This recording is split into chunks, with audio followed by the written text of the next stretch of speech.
Really slow, getting out towards Landis and then onto Kamkunji at the roundabout. And we're seeing a lot of the inroads slowing down as well because of the rain that came down all night. Coming off of Thika Superhighway, no traffic. It's going to be smooth and clear all the way into the CBD, at least for now. Rule of thumb this Monday morning, you see a pool of water, you might want to be careful. Don't get into it just yet until we'll show exactly what's going on. Let's talk through the morning. Let's see what it's going to look like. And we'll talk on SpiceFM KE on X hashtag, the Situation Room.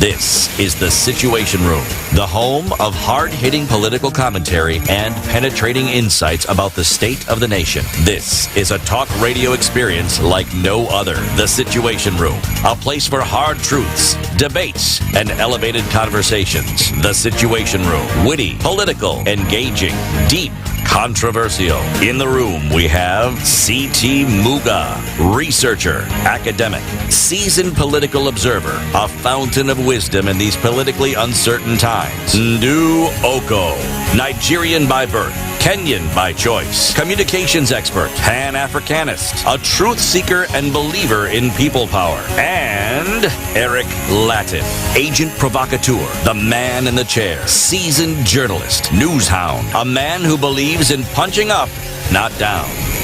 This is the Situation Room. March 2024. Where are we this morning? At a few minutes after 6 o'clock. Yes, indeed, the heavens have opened, and what you did not expect, here it is, right here with us. A lot of rain coming down, and a lot of folks stuck this morning, and also in from last night. But whatever the case, we've got to keep it moving, isn't it? Yes, it is. So quite a number of things happening this morning. We'll be having those conversations. Even as the heavens open and the rain comes down, the doctor's strike is still on. We'll be having conversations to do with that this morning. And at 8 o'clock, let's start right in the middle.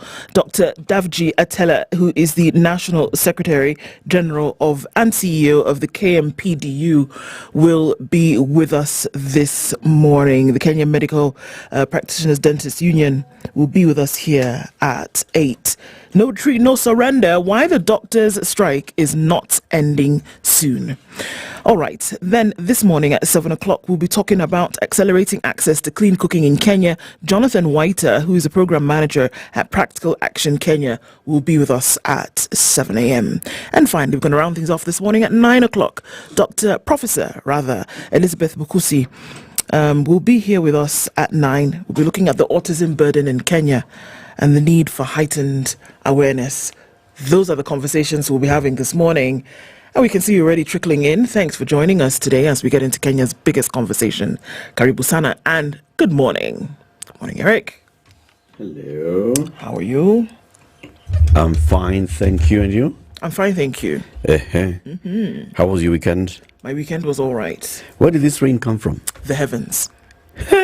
They have opened. Well, the weatherman did tell us March, April, the rains would come and they would come, So this is the commencement of the long rains. Well, one would assume, yes. The commencement of the long rains. Where. They are raining for long. It's meaning that you could have rain the whole day, a pitter-patter of rain the whole day, dribble like that, throughout the day. It's rained overnight. Yes, it has. From about 8 p.m. last night, all night, till this morning. And I hear some parts it was raining even on Saturday, heavily. Yeah, Saturday night, yes, actually true. Saturday night I was out and it was raining. Actually it was. Yep. Hey, why? It's okay. It's okay. Now, the only thing that I feel when I see these heavy rains like this is I think about the people who must be outdoors because of the work that they do. And they must be outdoors. And then the people who do not have a proper shelter. Yeah. And there are many. So you can imagine somebody who's waking up this morning, haven't slept all night because it was raining inside their house. And then outside it's all muddy and you have to find a way to get out of where you are to go to work. Right? Everybody who is commuting and you're coming from your home to go to the next bus stop, which is non-existent, to wait for a matatu. As you're waiting there, you're being splashed on. I mean, it's It's crazy. From about 6 or 7 major roads today are flooded, and folks who have to get onto, like you say, have to use the non-existent public transport to get to where they're going. There's no bus stop. It's just, you can imagine vehicles are stopping in the middle of water. So what about pedestrians, and how are they going to be able to get where they're going? It's just, it's not a nice way to start. No, it isn't. Not a nice way at all. Siti, how are you? I'm very well, thank you. Yeah. How was your weekend? Quiet. Good. As you well know, my weekends are quiet. Very good. How was your weekend? Mine was good. You were supposed to go walking and then running and then walking again. Did you do that? I did not make it to the Lukenya University, but I did my walk in Karura for 20 kilometers, which was okay. I was supporting a group of ladies who were marking their 50th birthday, and they were walking 50 kilometers on the day. They did it. 50 kilometers, yes. There's a many kilometers. From 6:30 a.m. up to 5 p.m. Just walking. That's nice. That's good. They did 50. But more importantly, is they were doing this in support of some ladies in Korogosho. These ladies in Korogosho are mothers and caregivers of children who have severe disability. Yeah, children with cerebral palsy and such. And so there's a mother, for example, who was there, and she was saying she has 3 children. No, she has 4 children. 3 of them have a disability. Oh my goodness. Yeah. And she's a breadwinner and caregiver of the 4 children. So, you can imagine what they do. So you just step out for a bit, come back and find your child. It's really, really. So these women, Stella and her friend Winnie, they support these ladies, just by looking at how can we raise some money just to support you in doing some basics. At least shopping for food and the basic amenities, and then now you can do. And they've brought them together. The women have come together. They formed a support group. So with that support group, they now also designate roles. You can bring your children to this one place where we will have somebody who sits there. It's like a daycare. Yeah. So 2 of us can sit with all the children in this one place as a daycare, while the rest of us go to look for something to do, and then come back and pick them in the afternoon. And so they have a shift like that. Wow. Yeah, it's a noble cause. It's 18 minutes after 6. Edna, is the live stream up? It is up on YouTube and Facebook. Yes, let us know where you're tuned in from. After this, we'll be telling you what's happening. So Ndu is going to tell us about the weather. It's raining in Kenya.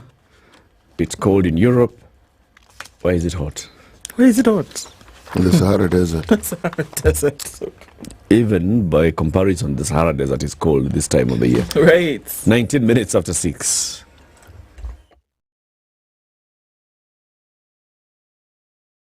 This is the Situation Room. The only way to start So your after day. the heavy rain, it's light rain this morning at 17 in Nairobi, highs of 26, and we'll see lows of 16. It's cloudy with a chance of rain in Nakuru this morning. It did so overnight, highs of 29 and lows of 17. Raining in Nyeri at 17, going to highs of 27 today.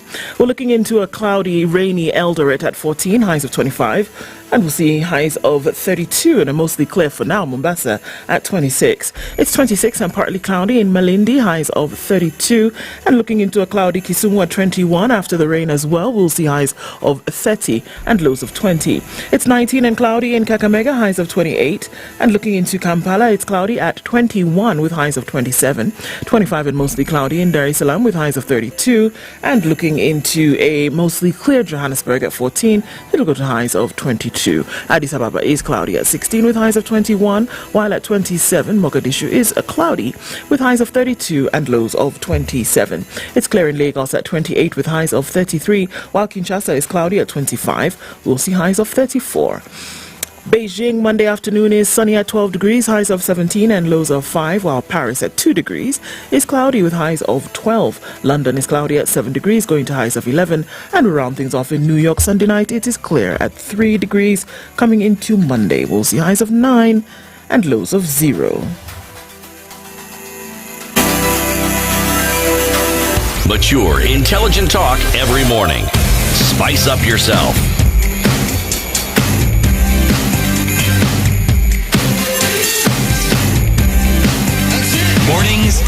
done right. 94.4 Spice FM. 21 Nairobi. minutes after 6. How are you doing? So who's online? Can you see them? Agri Mamanyi is here and says good morning to the three spices. Welcome to the shortest week. Oh, okay. Ndio Nyinyi, Ndio Sisi Bwana says R. Good morning to you. Good morning, Wangwana. Have a wonderful day. Arthur Wanjama says the volume is distorted. High, low, what? We should be all right now. Tunaona hapo. Yes, we are here. Evans Ntabo says good morning. We've been waiting. Mambo motomoto. Today, Monday. Twende kazi. All right. Robert Mbogo says tune in from Mombasa. And moving services station. Mogoi Migiro. Wagwan. Don't understand. Frederick Oremo says, good morning, everyone who is in the room, getting you loud and clear from Kikuyu. And I'm happy that the month is coming to an end. Yes. Robinson Kisero says, good morning from Hong Kong. We are here. High Quest says, good morning. Ken Kibara from Kabatini, Nakuru. We thank you guys for great contribution. Asante Sana, brother, for always being here. Samuel Bakora says, good morning. Time to remind ourselves we need to pay taxes. Indeed. Daniel Kyoko says, good morning. Jeffrey Mogaka is here.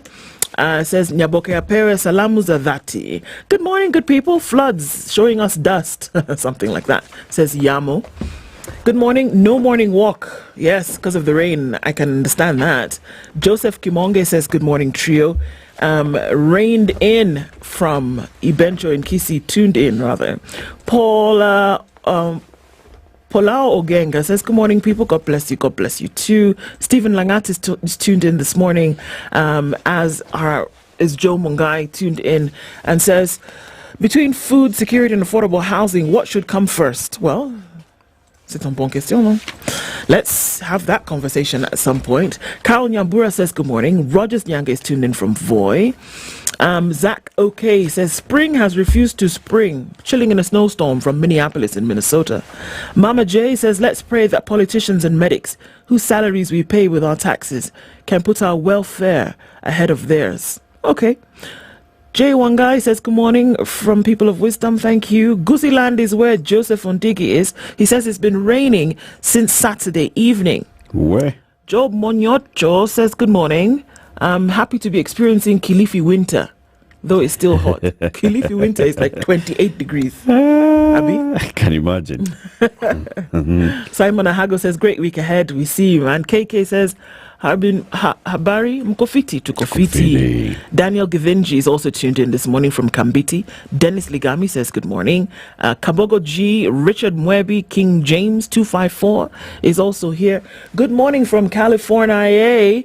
Says Obed, we see you this morning and thank you for joining us today as we get into things. I'm trying to find my people on Facebook. I know Collins Kipsat is there. Let me see if I can find you and at least say hello, Abby. What say you? Let's see. Voila. Umepata yeye? Nimepata hawa. Na wako. Hilary Mosota says good morning. Good morning. There he is. Collins Kipsat, we see you.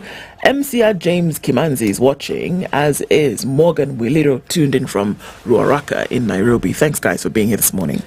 All right. City, it's a brand new week. It is, isn't it? Yes. Our problems this week are from Mauritius. Mauritius. Yes. Interesting country, that one. Yes. It's what you call... Mauritius is the tax haven. Yeah, so I've heard. That means they don't pay tax. It means there's a way in which tax is paid. Okay. Yes, which is the island of the Republic of Mauritius. Okay. Capital and largest city, Port Louis. Was it Louis? Louis. All right. Sawa. The proverb.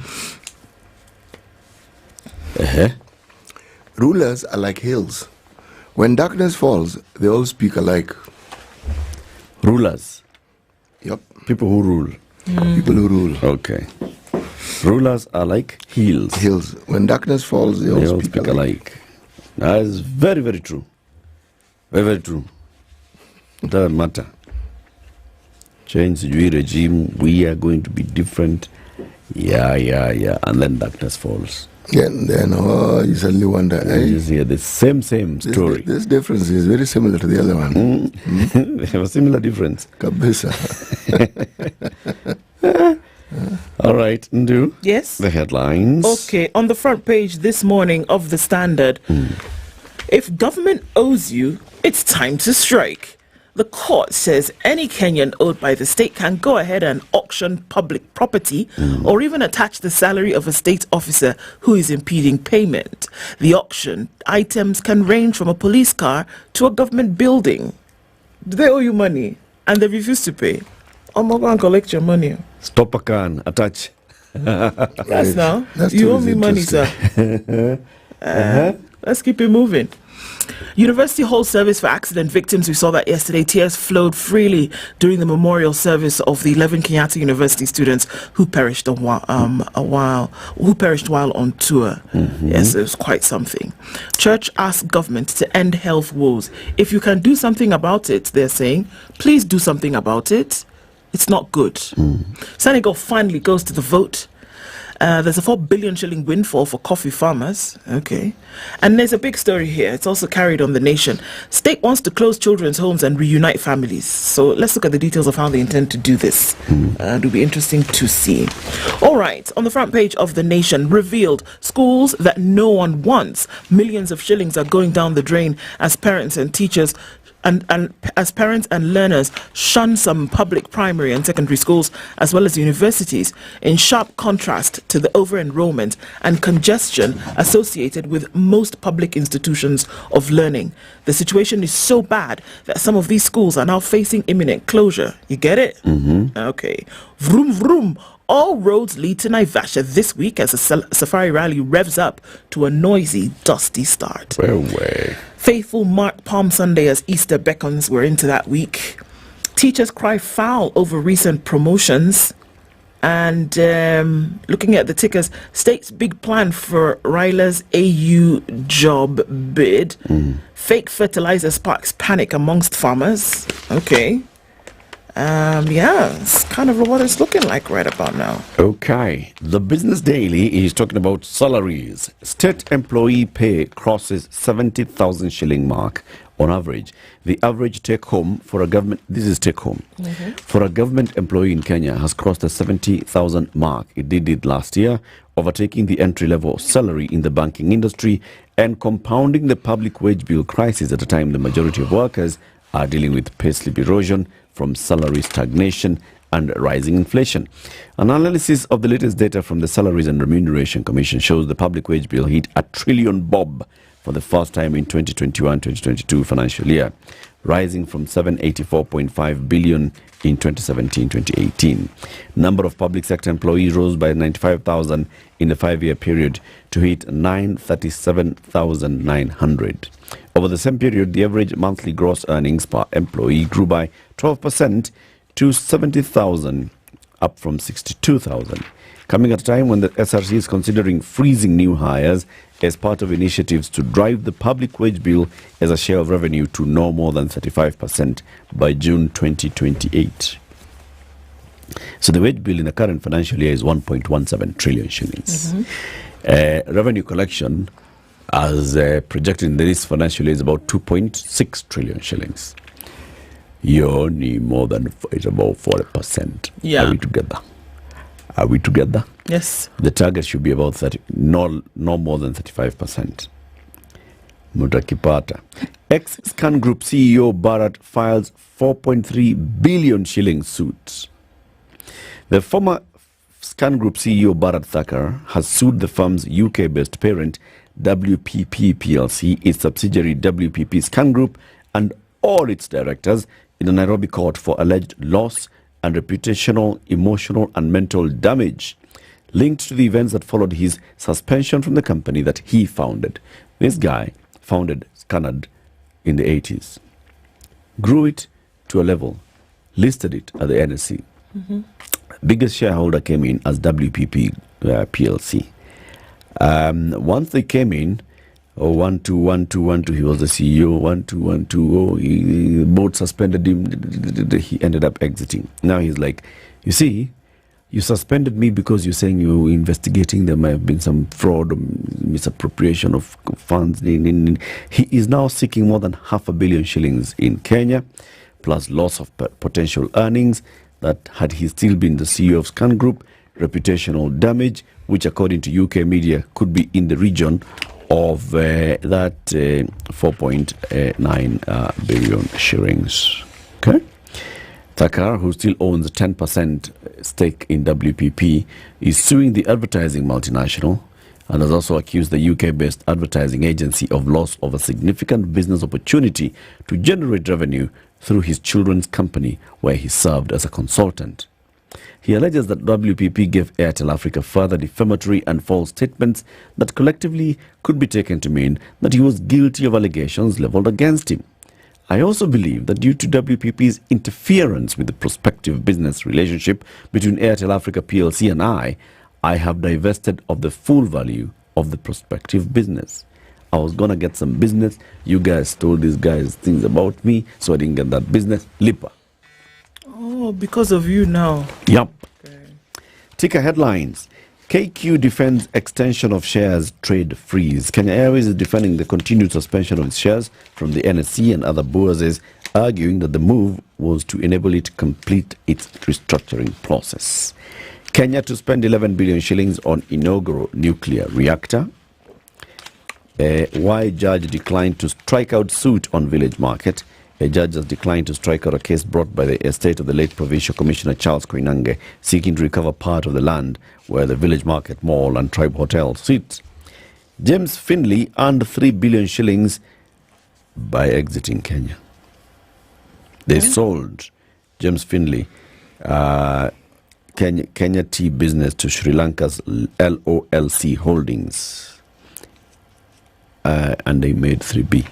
Okay. Yes, City. The Star. Top right-hand corner, Intel Green, Transformation Agenda. A picture of the President, William Ruto. We will not be derailed, Ruto tells detractors. The story is to be found in full, incomplete form on page 8.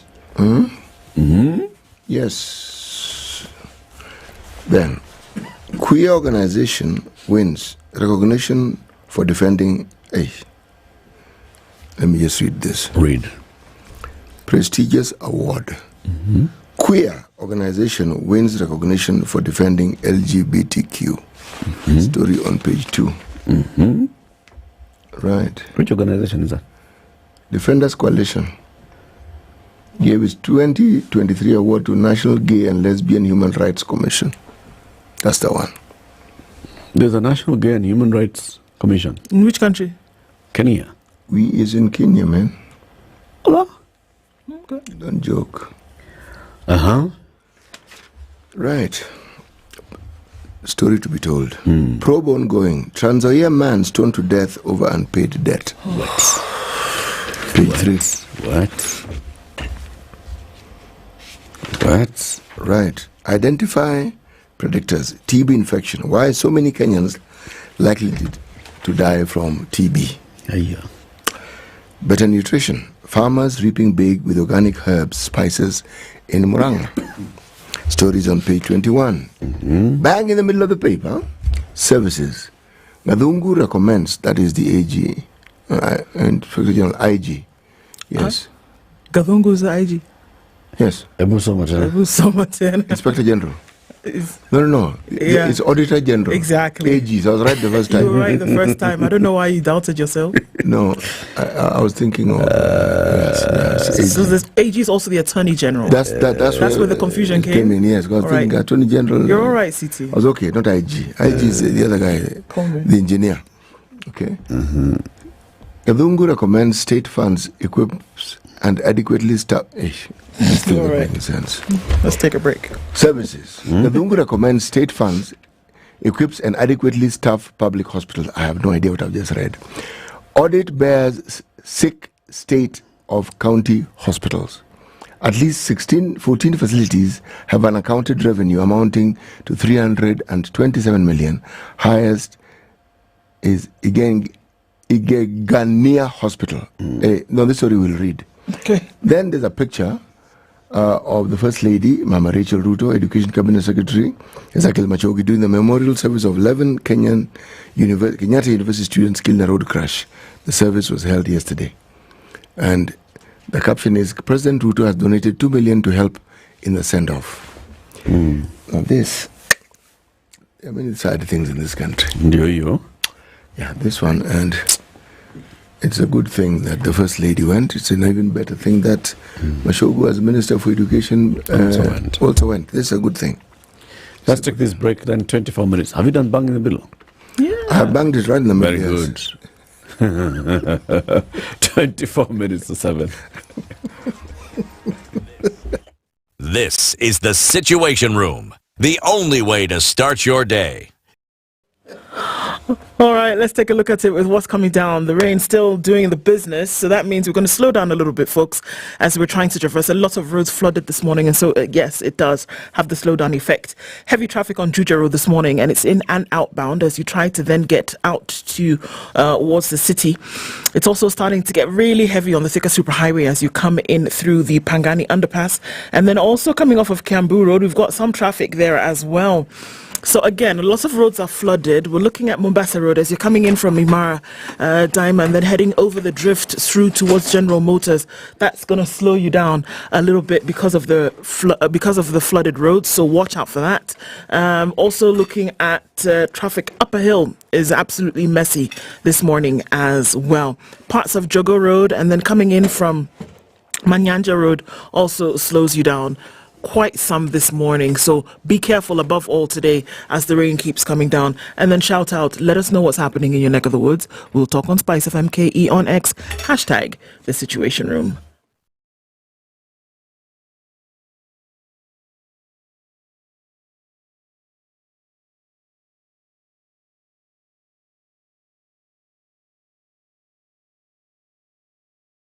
Mature, intelligent talk every morning. Spice up yourself.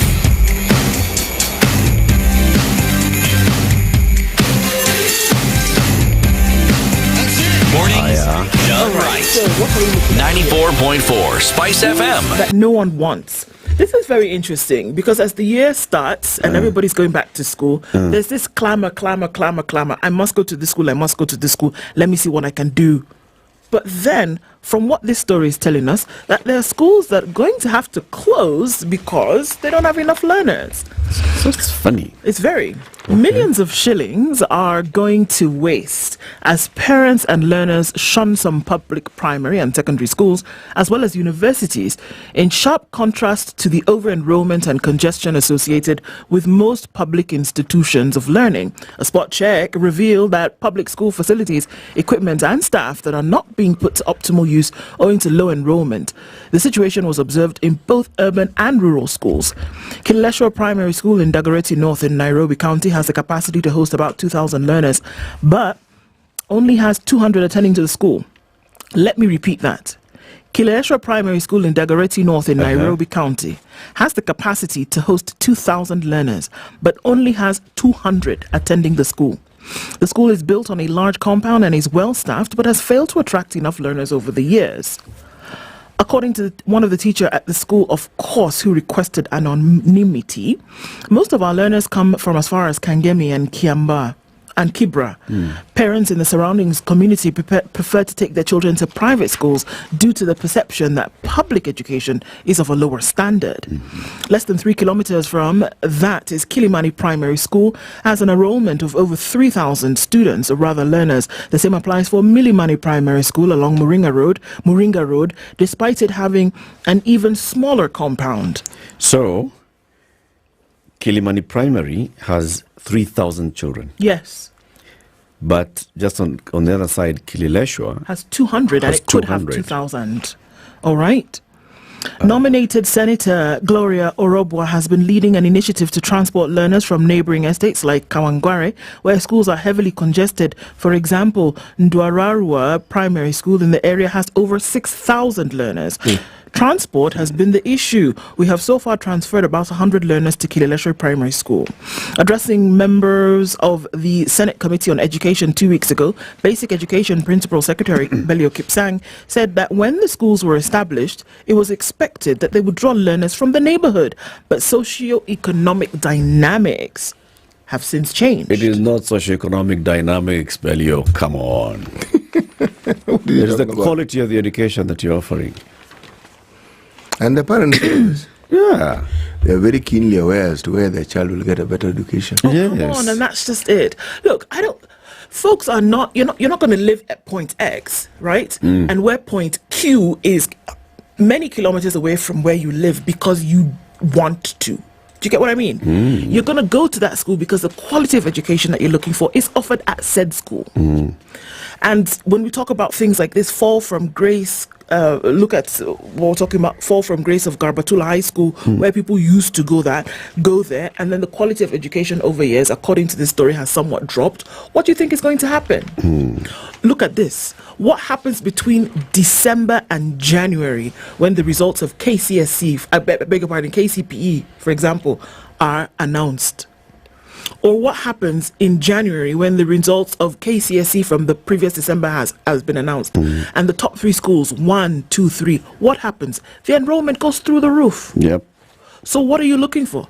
How people are able to learn and retain knowledge, how people are able to pass exams, how you're told that teachers actually carry out their duties, how you're told that the school runs. It's the quality of education that we talk about. Why do we have jurisdictions in this world where it doesn't matter where you go to school, the quality is here? Yeah, it's not about socioeconomic dynamics. For example, the story continues to tell us about General Ringe Road in Pumwani, Starehe Sub-County, where there's a school called St. Bridget's Primary School. It appears abandoned. The buildings are dilapidated, broken windows, peeling paint. Inside the classrooms, the furniture is also in a bad state. There's no running water. The public school has an enrollment of 150 learners.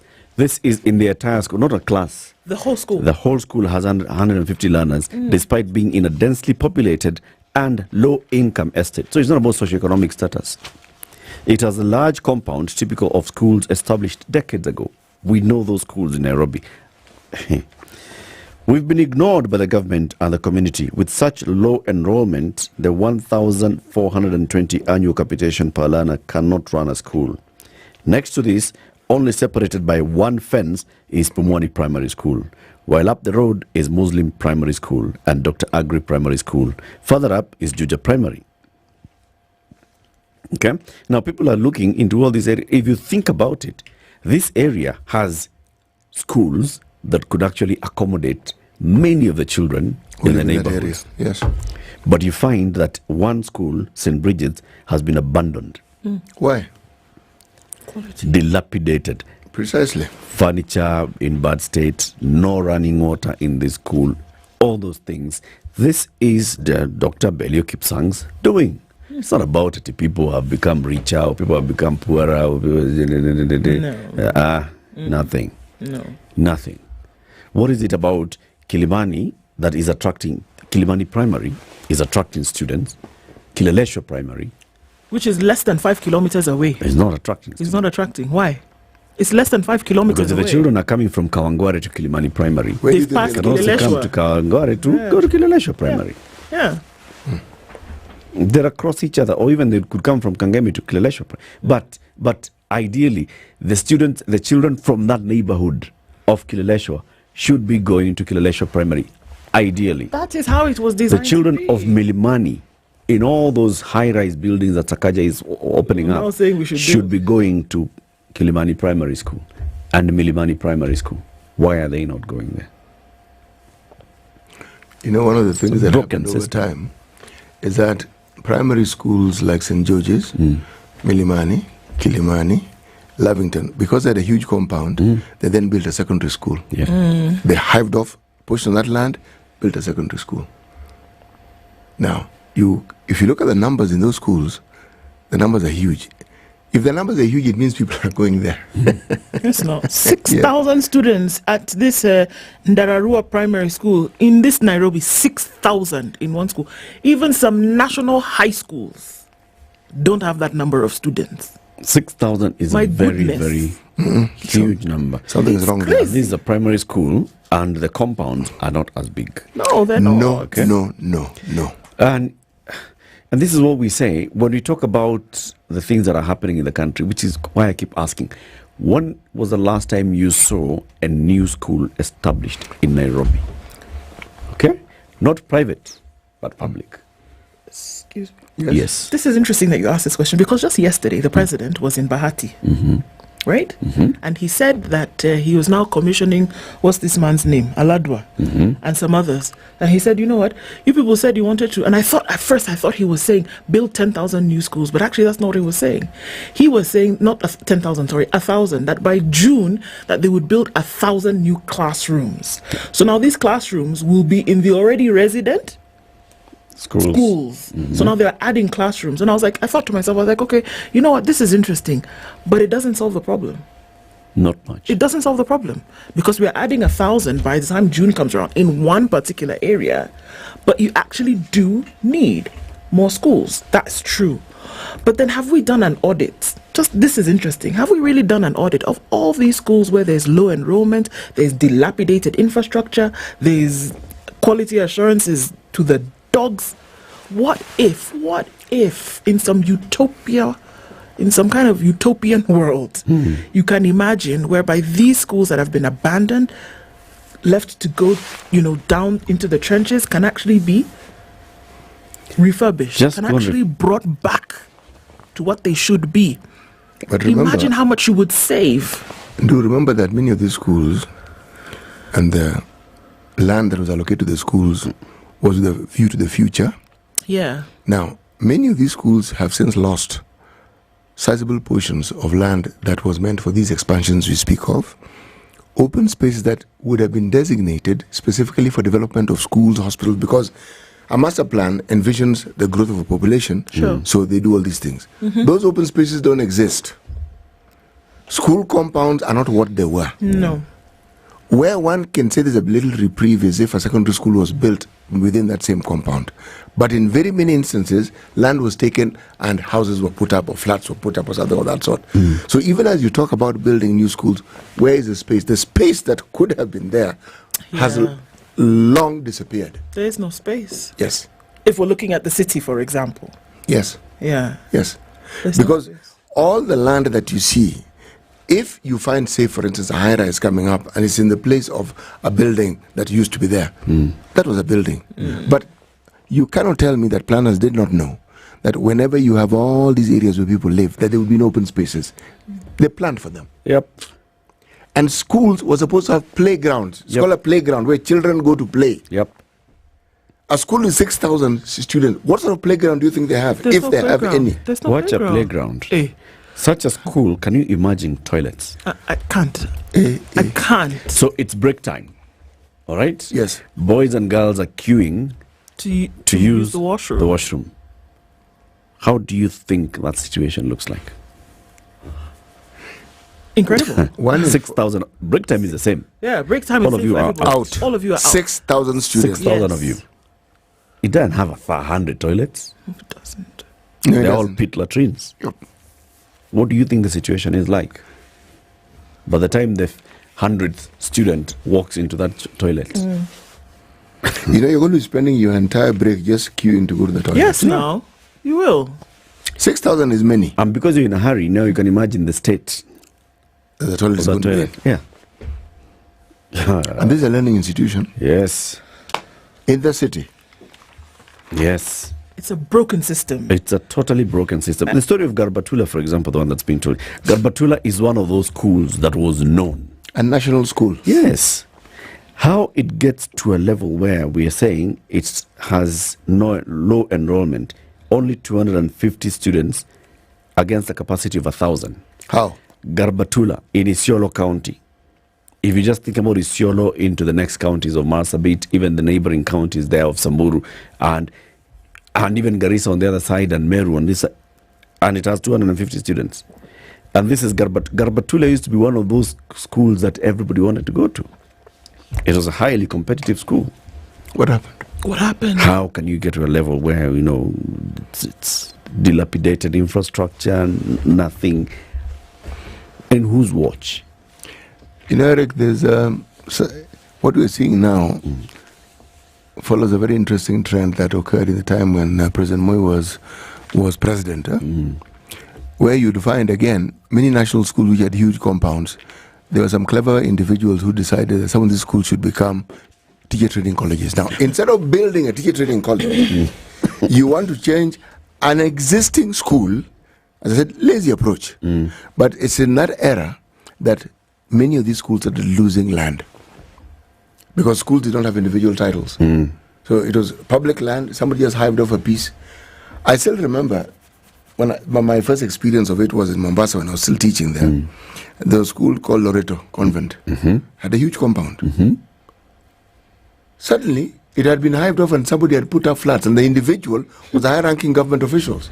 Well known. The students complained. Now, someone did try to do the same thing with the playing field of a school called Star of the Sea, where I was teaching. Now, the headmistress was a bit sharp. She just organized the girls.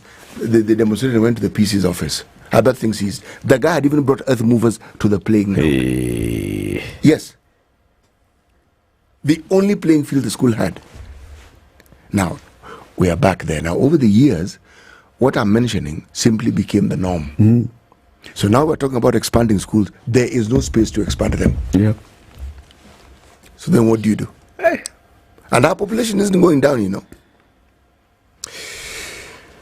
Right. Here's the thing. As all these things are happening, let's talk about why the state is planning to close down children's homes. It's an interesting discussion, that one. Yeah. It tells the story of a girl here who is named Kelly, and she struggled to fight back tears as Kelly, rather, a gentleman, as he recounts events that have forced him to involuntarily confront the difficult question of life and its struggles. At 13, Kelly, whose real name has been hidden to protect his identity, has known 3 homes, different parents and guardians in totally different circumstances. For 9 years, this guy lived with his biological parents before he was taken to a children's home over negligence, and about 6 months ago he found a new home in a foster family thanks to the government's plans to phase out all children's homes in 8 years. As Kelly explains how his mother occasionally left him under the care of his older brother, who would again leave him alone and unattended, he loses the battle with the tears that freely flow down his cheeks. Sometimes my mother would go and leave us in the house. My elder brother would go out to play with his friends and leave me alone in the house. Sometimes Pa would go out and neighbors would help us. Kelly was taken away from his mother together with his older brother when he was about 9 years old due to what authorities argued to be a case of negligence, and were placed in a children's home. I do not know anyone in the children's home. There was a boy who always bullied me, but my brother came to my rescue. I did not like staying there. Kelly's tribulations are temporarily relieved. He has a place to call home in a foster care until the time their parents would convince the authorities of their readiness to take him back. These 2 brothers are among 45,000 children, vulnerable and orphaned, that the government intends to remove from more than 850 children's homes and unify them with their families and communities. So this is the plan by the government, to move these children back to their families, because data shows that many of the children who are in children's homes actually do have living relatives. So how about you take them to their relatives? I'm not sure how I feel about this story. I don't know, but consider for a minute. By the time a parent willingly allows a child to go to a children's home, what do you think is the state of that home? Is it a negligent parent, or is it a caring parent who actually understands the limitations? It's a broken system. Yes. And then those are children who have families that they can be reunited with. Now, what about the others? Also remember that there's quite a high population of children in these children's homes who've been rounded up. Yep. Because they were either on the street, they were abandoned, they were in a desolate situation, and they were taken to these homes. There are a lot of them who, like you say, don't have these families or don't even know who or where their families are. That's why they're in these children's homes in the first place. There are a number of children also. I mean, I looked at the statistic because I used to work at one. There are a number of children also who grew up in these homes, who came to these homes as infants, babies. So by the time a baby has been abandoned, who do you think their family is? How are you going to be able to trace that? How do you even begin? Where do you start from? So they grow up. You have children 8, 9, 10 years old who entered into those homes or who've been through that system since they were born. So what do you do? So the people who are working in these homes and social workers and all, they're citing studies that show that when children are brought up in this particular environment of the children's homes, they really suffer a lot. They even have low IQ and stunted growth because of the condition that they find themselves in. So the idea here is look for their families, even if it's extended families, and attach them to a family where they feel that they belong. I belong to this family. This is my uncle, this is my extended uncle, this is my extended aunt, this is my grandmother, my grandfather, these are my grandparents, but at least these are my people. As opposed to being in a children's home where you're just there, everybody is a stranger next to you. The thing is, with the time, you get to be familiar with those strangers. The problem is they keep moving. You see, I don't think it's an ideal situation, but I'm looking at a situation where there are homes within which no child should actually exist. The conditions there would be also inhumane. We've heard of stories of parents who've killed their children. Now, we do not know what sort of distress they were under and what tilted their mind in that direction. What is proposed on the face of it seems like a very good idea. But when you take into consideration the very reasons why these children's homes were set up in the first place, at a time, many of them, when we didn't have the problems we currently have, and yet we needed the children's homes. Yeah.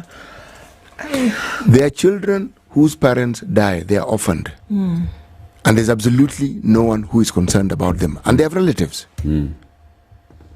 How have we documented how it is that street children end up being street children? Unfortunately, no. We have an idea, but it's up here. In terms of documentation, in terms of where they came from, the stories are as varied as they are, stars in the sky. You see, the thing I fear, I'm reading this and I'm thinking, this typifies something that this particular government seems to be good at doing. They come up with something that seems like a solution, but it's like painting over a broken wall and seeing that new paint will sort it out, whereas that particular wall actually needs restructuring, not painting. Yes, you will find families. Yes, you will take those children there. But and that then doesn't solve the problem. Some of those children left those homes, and that's why they ended up in the streets. Yeah. But maybe that's what they're saying. How about then you get a foster family? Maybe there are people who would be willing to take a child. You see, right now it's so difficult to go into foster care, to go into adoption. It's an uphill task, Chief. Completely up. How about we make it easier? So if a family is willing to take up a child from a children's home, and they make them feel that, that you belong, you are in this family unit. You are living within this household. You feel like you're one of us. Make it easier for such children to go into such places, like the story of Kelly here, who's now going into a foster home and he says I think that would be an excellent idea. We should look for those people, Edna. I think we should look for the Department of Children's Services just to get to understand what's the thinking behind it. What studies are they quoting? I see they're also quoting the United Nations and such, and UNICEF.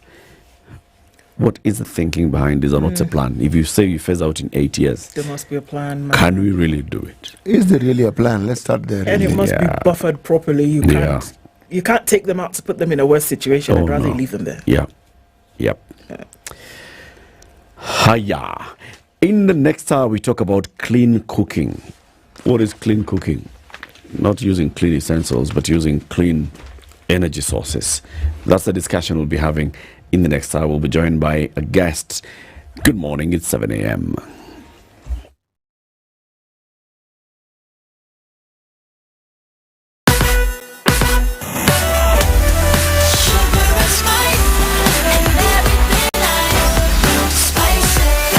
Spice up your life.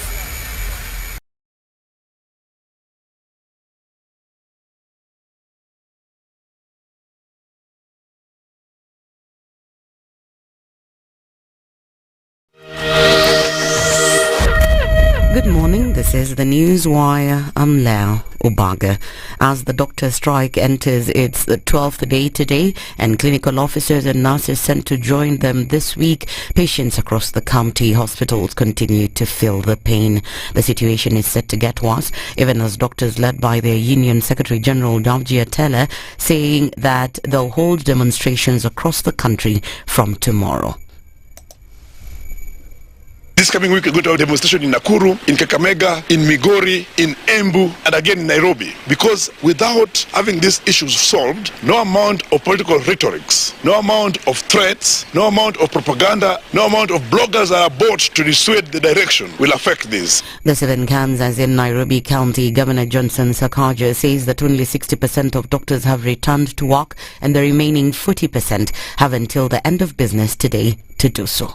If you're a doctor and you're interested in working in Nairobi, be in hospital. I told them that on Thursday. On Friday, I had 60% of them reporting back to work. They came back to work. Monday, nimeandika barua ya wale 40% watuambie kama wanataka kazi. Kama wataki, kuna wengi wanataka kazi ya kuwa daktari. And as farmers from sections of the country continue to raise concern over the shortage of fertilizer, President William Ruto says that the government has begun distributing 5 million bags across the country. Speaking in Kisii County, Ruto said that there was no need to worry as more subsidized fertilizer would be available in the country by next month. Nataka niwaeleze hakuna wasiwasi ya mambo ya mbolea. Tayari katika stores zetu sehemu mbalimbali tunapeleka sehemu ambayo inahitajika. Tuko na magunia milioni 5 ya mbolea ambayo tayari tumenunua kama serikali na wakulima watapata. President Ruto's aide Faruqi Bet on his part called on the government to protect farmers from those taking advantage of them by giving them fake fertilizers. Kwamba kuna watu ambao wanashikana na wakora kuuzia wananchi fertilizer ambaye ni mchanga. Tunauliza badala ya polisi kukuja kwa mkutano wa amani kama hii, tunataka polisi waende washike hii watu wanauza mbolea kwa njia sio halali. As schools close this week for fast term and a number of students expected to be travelling home from various parts of the country, First Lady Rachel Ruto has urged PSV drivers to be careful on the roads. Speaking during the memorial service of the 11 Kenyatta University students who died in a road accident last week, Rachel said that the lives lost would have made a big difference in our nation. A year ago, 1 month, we are heartbroken because we have lost future leaders in different spheres of life. They were shining examples to their peers and the pride and joy of their families and communities. Some were the only hope their families had. The 7 camps as several families and friends mourned their loved ones. Most of the students will be buried this week, even as 15 others who were injured in the accident continue to receive medical treatment across various hospitals. A year ago, 1 month, probably a few hours, I stood before a congregation like this one at Ridgeway Baptist Church, Kiambu Road, to mourn the passing of my daughter, Michelle. On that day, Oslo stood beside me as the only beacon of hope. Today, the brother stands beside me as a family pay tribute to Oslo. First I lose my father, now I lose my favorite brother. I prayed so hard that it was only an awful prank. I remember going down the highway, dazed and confused, sick to my stomach with the thoughts of you. We are crushed as a family. Mommy is missing you, asking you why we had to take you to the university to meet your death. However, Interior Cabinet Secretary Kithure Kindiki and his transport counterpart Kipchumba Murkomen say that NTSA officials have been deployed back on roads to control the rising cases of road accidents. And finally, popular disc jockey Jom Farme, the real name Joseph Mwenda, is set to be arraigned this morning as police seek more days to detain him and others. The DJ has broken his silence after his arrest over the death of a senior DCI officer following an assault incident in Kiambu County. Went alongside his bouncer, driver and photographer, allegedly attacked Kabete Police Station Deputy DCIO Felix Killian last week Saturday in Kikuyu Market. The DJ was arrested over the weekend alongside 3 police officers based at the Kikuyu Police Station. Through a statement, Mwenda said he and his team had been collaborating with investigative agencies since the incident they termed as regrettable. That's the Newswire. I'm Lau Ubaga.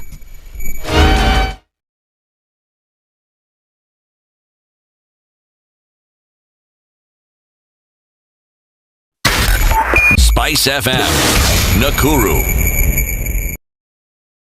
All right, still a wet Monday morning, and the drizzle still continues in many parts of the country. But let's look at what's happening on Uhuru Highway.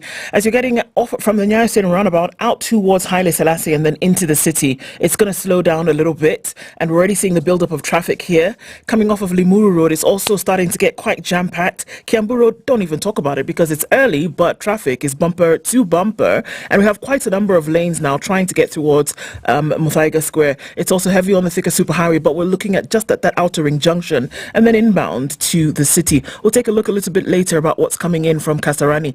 But okay, hold on a minute. Maybe not later, but right now, this is traffic and it's coming all the way from the Ruiru junction and from the bypass rather, all the way through past Kenyatta University and then on towards Githurai. That's heavy traffic. It's inbound. It's bumper to bumper. So if you're coming in that direction, you might want to think about using the service lanes because it's quite thick at this moment. As you're coming off James Gishuru, it's also built up quite some. And coming in all the way from Gong Road and then Naivasha Road, touching on Riara, through towards James Gishuru, Mzima Springs, all of that doing the business. Traffic is everywhere this morning. We want to be careful and we want to move a little bit slower because of the rains. Let's talk on SpiceFM KE on X hashtag, the Situation Room, and keep things moving this morning.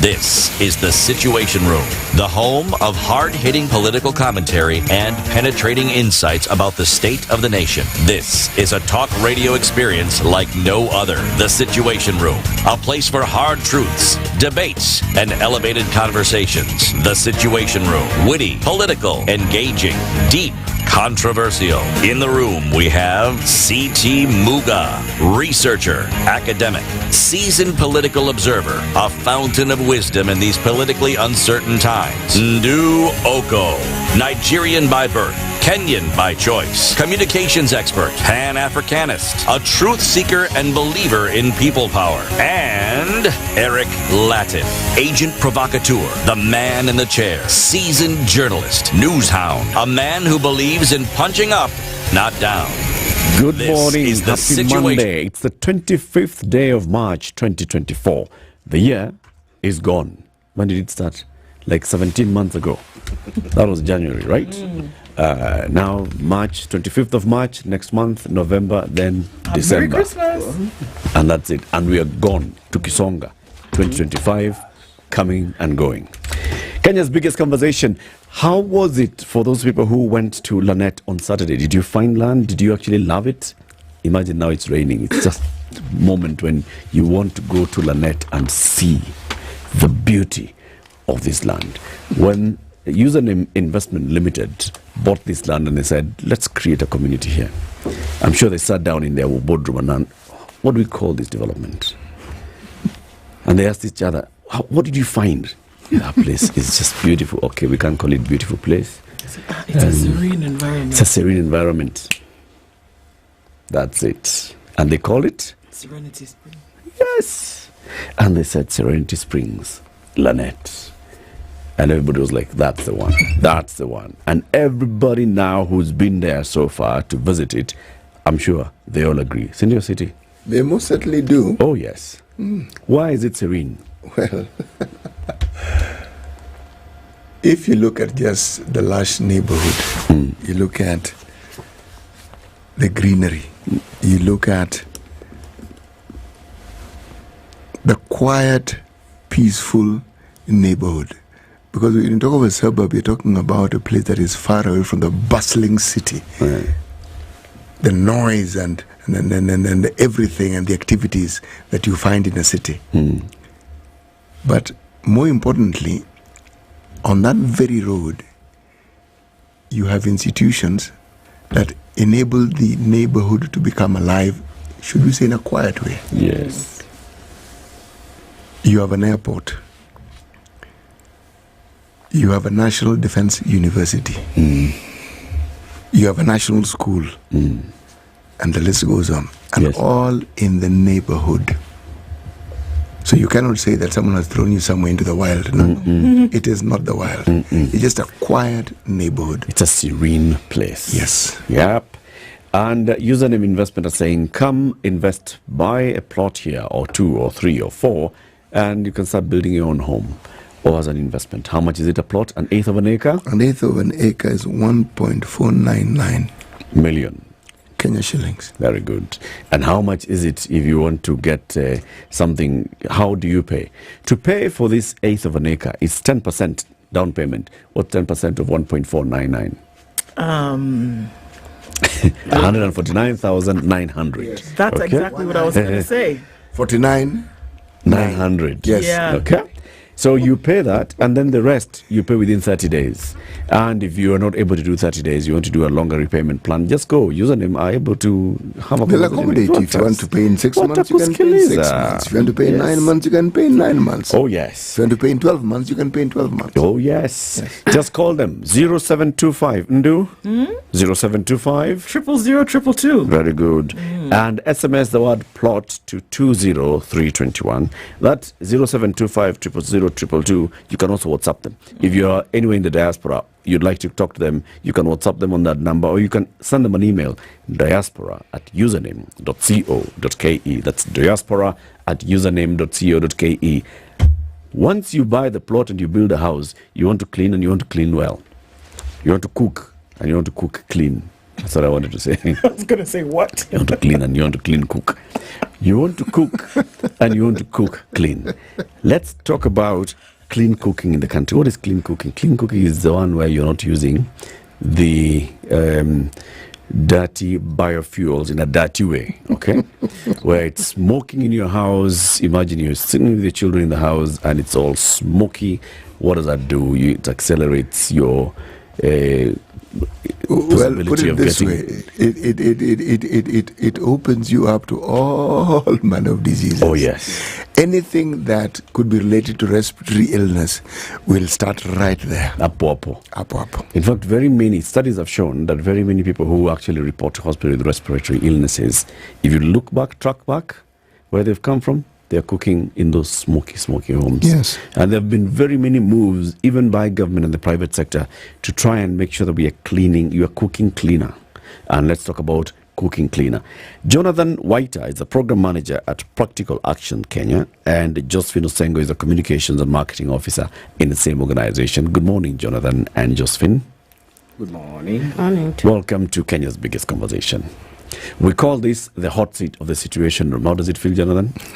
It looks looking good. You're used to talking about cooking, so for you this is, it's all about clean cooking. Yeah. The heat of cleaning, of cooking. You'll tell us all about Practical Action Kenya and what you do and how you then work on accelerating clean cooking. But let's welcome you to the conversation with the day's proverb. Yes, our proverbs for today and tomorrow up to Friday comes from the island republic of Mauritius. Okay. Jonathan, Josephine, listen to the proverb. We want to hear your interpretation of that proverb. Okay. Good morning, all. Wait for the proverb. Yeah, my name is Jonathan. Wait for the proverb. After the proverb, Jonathan, then you can tell people who you are, where you come from, and why you're here. And you'll give us the interpretation, how you interpret this proverb. Yes, and you will not be left out of it. Okay? Rulers are like hills. When darkness falls, they all speak alike. Rulers are like hills. When darkness falls, they all speak alike. Jonathan, how do you interpret this proverb? What do you think these people are telling us? Rulers are? Like hills. When darkness falls, they all speak alike. When you talk of rulers like hills, I think I would interpret it like rulers are actually on top where everybody can see them. And when you say that when darkness falls, they speak alike, I think that is now behind the scene. They speak alike or same language. That's what I can say. That's my interpretation for that. Yeah. Josephine, what is yours? Okay, I also think the same. Rulers are maybe the leaders, they're on top. And then when darkness comes is when they are now together. They walk together, they talk together, they they do the same thing. So all rulers are the same? Yeah. At night? Yeah, most definitely they are together. At night, they're all the same. Yeah. During the day, they may look different. This one is looking like, They may even speak different. They may even try to speak different. But when night falls, they're together. Same. Okay. So, Jonathan, tell us, what is practical action? Practical action is a development organization that helps people to find solutions for the most toughest problems. And this problem are either caused by a catastrophic climate change or gender inequalities. Practical action work with communities to develop ingenious, lasting, and locally owned solutions. And this organization is headquartered in UK, and we have presence in Africa, Latin America, and Asia. Here in Kenya, here in Africa, we are in Kenya and a few other countries like Senegal, Rwanda, Sudan, Zimbabwe, where we are implementing different programs. And one of the programs that we do is in agriculture, where we believe that we do agriculture that works for the people. Here in Kenya, we are doing quite a number of programs in Western Kenya and Nyanza. So we are running a very big program there, which is funded by MasterCard Foundation. We also had another one that just completed this last December, which was also in Kisumu and Homa Bay County. Again, also other programs that we do on WASH, that is water sanitation, hygiene and sanitation, where we've done quite a lot in making the cities that we live in a better place where our people can live well. Other programs that we do in resilient, that's for example, we have programs in Lodwar where we are doing a lot of water provision for the people who live there, and we are trying to help them with water for domestic and also for their livestock. Then last but not the least is the energy, where now the program that I'm working on is AGAT, and here we say that we do energy that transforms the community. So at this organization, I think we are running quite a number of programs that are cutting across biomass use. We're also doing e-cooking, where we are advocating a use of electricity and many others. So that, in a nutshell, that is all practical action is. But I can still talk about the project. The project that I'm running is funded by GIZ, and it's happening in Kenya and Senegal right now. And here in Kenya, practical action is given 4 counties to do their to run this project. That is Nakuru, Nyandarua, Baringo, and Kericho, where we are working with entrepreneurs who are working on the improved cookstoves. And what we are trying to do is to empower their capacities to become better ICS distributors to the rural area, where we feel that a lot of people are actually not able to get these solutions at their localities. Then again, also doing a lot in terms of awareness creation, where we are working with the county government and other partners to make sure that people get to know the benefits of using this kind of cookstoves. Then also trying to do a few things that touch on policies, and we are working with some county governments to come up with what we call county energy plans, so that they can be able to provide this kind of services to their people. Okay. I want to come to you, Josephine. When you talk about improved cook stoves, and this is then you'll tell us how you're working with the suppliers in these 4 counties. What is an improved cook stove? Okay, thank you. Improved cook stove is a cook stove whereby we don't use the normal cook stove that we are used to using in the past. Okay, it's improved in a way that it's cooked faster than the one we used to use before. It also saves us energy and also use less fuel. Okay. Yeah. Now, what is the stove that we consider normal? What is it that it was made of? How did we use it? And why did we think it needed improvement? Okay, the liners that were used in the past are not the ones we are using in the improved cook stove. Okay. The ones we are calling the improved are improved in a way that they conserve the heat. So when you are cooking, it doesn't lose a lot of heat. Yeah. Can I Yes, please. So the normal cooking solutions are like the 3-stone that we've used for years. So and when we are talking improved, in fact in our tests we base as the 3-stone as the baseline test. So like if you come to our programs, you will find that the ICS that we are using right now for firewood saves up to 40%, at least 40% of compared to the 3-stone. So meaning that if a family adopts the kind of stoves that we are using, you're going to save up to 40% of the cost that we've been using. When we look at charcoal, we are taking the baseline stove as the KCJ. KCJ is called Kenya Ceramic Jiko, and the Kenya Ceramic Jiko is a common stove that we see in the market. That one, the Mabati, Jiko that has a clay lining. Yeah. So that is now the baseline that we use. And for the stoves that we are promoting right now, they conserve at least 30% and above. So when we talk of improved, I think we look at a lot of things. One is the indoor pollution, so the smoke is reduced.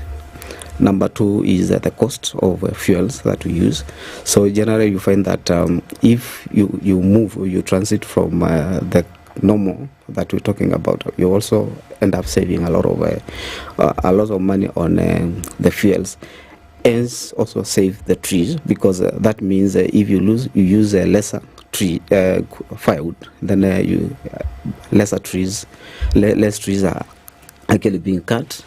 Then there is also now the other. I think I talked about the benefit on the cost, benefit on health, and also benefit on saving the trees. Yeah.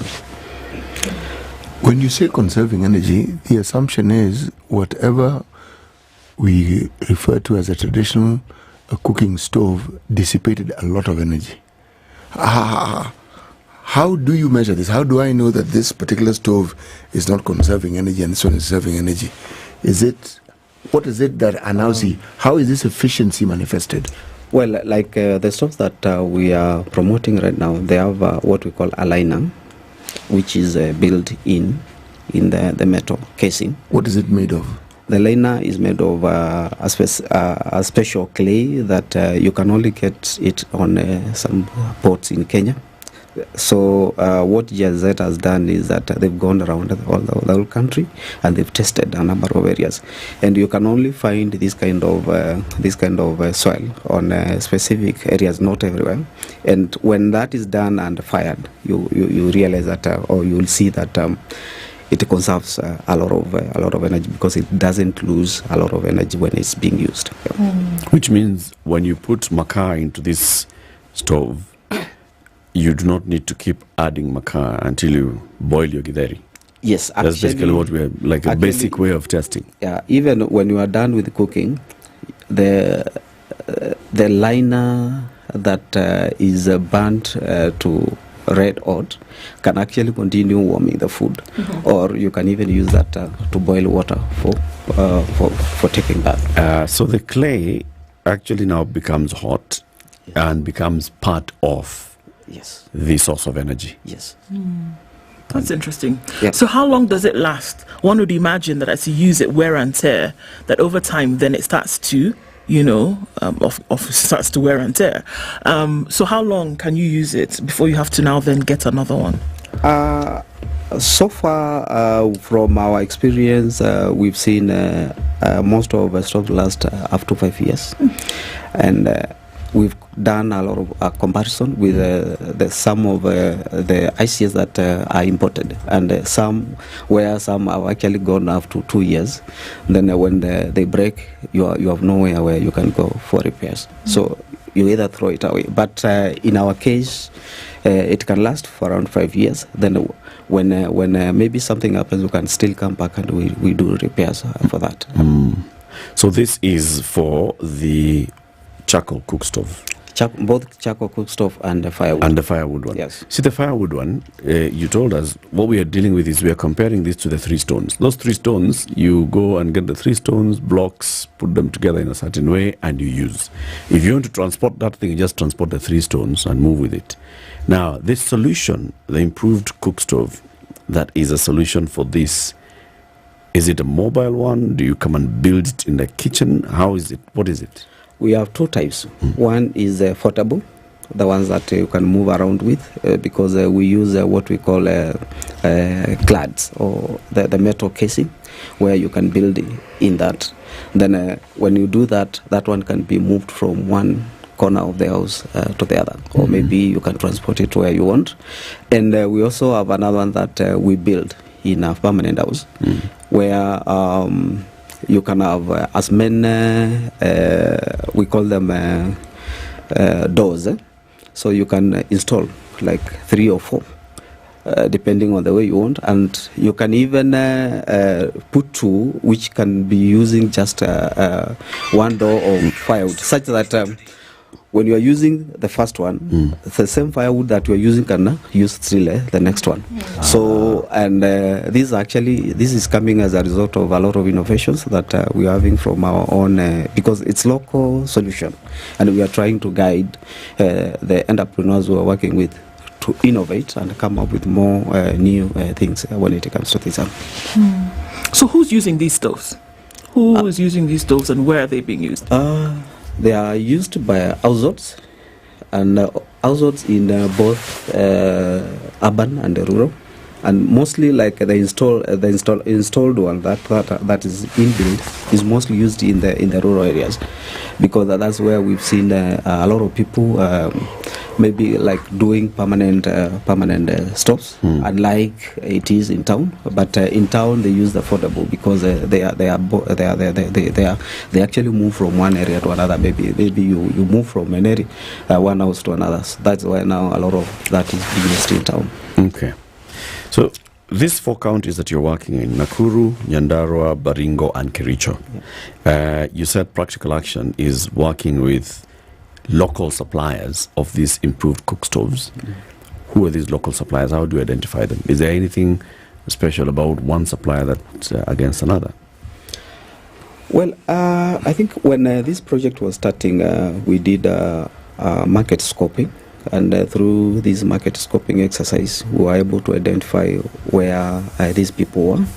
So the first group that we took were entrepreneurs who were in this business for more than 6 months, and we were able to profile them and see whether there are people whose capacity could be improved. Then we recruited the first number of around 190. Then later on we went back to the same area again, and also now went back to get those who are not doing this kind of business but had interest, because I think we want to compare those who are doing and those who had interest and started, to see in terms of growth and how they peak in terms of growing the businesses is different. So at the end of the day, when the project is coming to an end, we'll be able now to weigh those who are in the business and those showed interest. Because again, also you realize that I think it's African, that there are those who come behind and do very good. Because you come tell them information, they keep quiet with it and don't start. And maybe those who started, they don't see a lot of change when you come to bringing in new ideas to do their businesses. Yeah. We'll talk more about this and what kind of support you offer them, what kind of success stories we're seeing, how what's the impact in the community, because that's the most important thing. That's the whole reason why you've taken up this project. You'll tell us all about that. It's 7:30. Kenya's biggest conversation is talking about accelerating access to clean cooking in Kenya. We are joined by Jonathan Waiter, who's a program manager at Practical Action Kenya, and Josephine Osengo is the communications and marketing officer in the same institution. They've been in the country for many years. They're running a project on improved cooking stoves in those counties. Of course, it's countrywide, but this particular project is focusing on these 4 counties. We want to get more about that. We'll be back shortly on SpiceFM, on KTN Home, on YouTube, on Facebook, on digital radio. This is the Situation Room, the only way to start your day. Looking for top-tier sheet metal design and fabrication services? Look no further. Duff Engineering in Nairobi offers premium solutions for cable management systems, electrical switchboards, streetlight poles, and more. With cutting-edge technology and a commitment to excellence, we ensure your project meets exact specifications. Call Purity Kithinji at 0113-170-654 or email sales@duffengineering.co.ke. Visit us at 11 Kitui Road off Kampala Road, Industrial Area. Your satisfaction is our priority. Visit www.duffengineering.co.ke today. It's critical that people pay taxes. But then taxation has to have a limit. When you start overtaxing people beyond certain limit, then this is now we call robbery with violence. We are all struggling, but we don't show. If you're not doing well, shame on you. But you have to say, I'm broke and I'm struggling. We are not okay until everybody is okay. We are pretending to have political parties. Why don't we just be honest? And we say, these are the Luyas, these are the Kambas, these are the Kikuyus, and we find ourselves in Kenya. You know, with politics and leadership, no matter what you do, there will always be a complaint. There will always be the assumption that you're either stealing or you're not doing things right. As a leader, don't fear. If you know you're doing the right thing, you've thought about it, you've got an expert advice, do it, then understand later. This country, we don't need prayers. Prayers is between you and God. Good governance and thinkers who care about the country and not their stomach. That's what we need. The Situation Room, Kenya's biggest conversation. Partly cloudy conditions in Nairobi this morning. It's 16 degrees and it's 17 and mostly cloudy in Nakuru, with 17 and mostly cloudy in Nyeri. It's 14 and a bit of a sprinkle this morning in Eldoret, highs of 25. And we're looking into a partly sunny Mombasa at 26, going to highs of 32, and we'll see highs of 32 as well. In a mostly sunny Malindi at 27. It's 21 and cloudy in Kisumu with highs of 30, and we'll see highs of 28. In a cloudy Kakamega currently at 18. We're looking into a sunny Kampala at 22, going to highs of 27. And at 25, Dar es Salaam is mostly cloudy, going to highs of 32, and we'll see highs of 22 in a sunny Johannesburg at 13. It's 29 and sunny in Mogadishu with highs of 33, and at 16 it's cloudy in Addis Ababa with highs of 20 and lows of 13. Lagos this morning is clear at 28 with highs of 33, and at 25 Kinshasa is cloudy with highs of 34.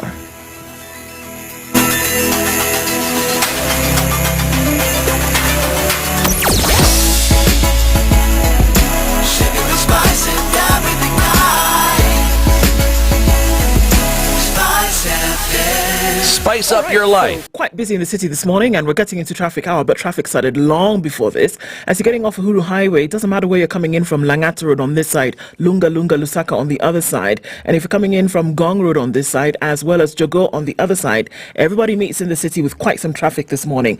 This whole network coming in from Ngong Road, then touching on coming in from Naivasha Road, Riara Road, Mzima Springs, and then out towards James Gishuru is crazy. There's traffic, it's inbound, it's heavy. We're also looking at traffic getting on to Chiromo, getting into the city, and Limuru Road is busy. Coming in from Kiambu Road, we started with many laps this morning, and many lanes getting into the city. The Thika Superhighway is also very heavy. We're looking at traffic coming in all the way from Githurai, and it's also actually further on from the Eastern Bypass. It's bumper to bumper all the way through towards Garden City. Your service lanes will help at some point, but for now we're going to have to stick through the thick of it. Let's talk on SpiceFM KE on X hashtag, The Situation Room.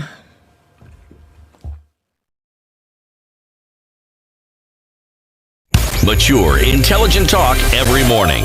Spice up yourself.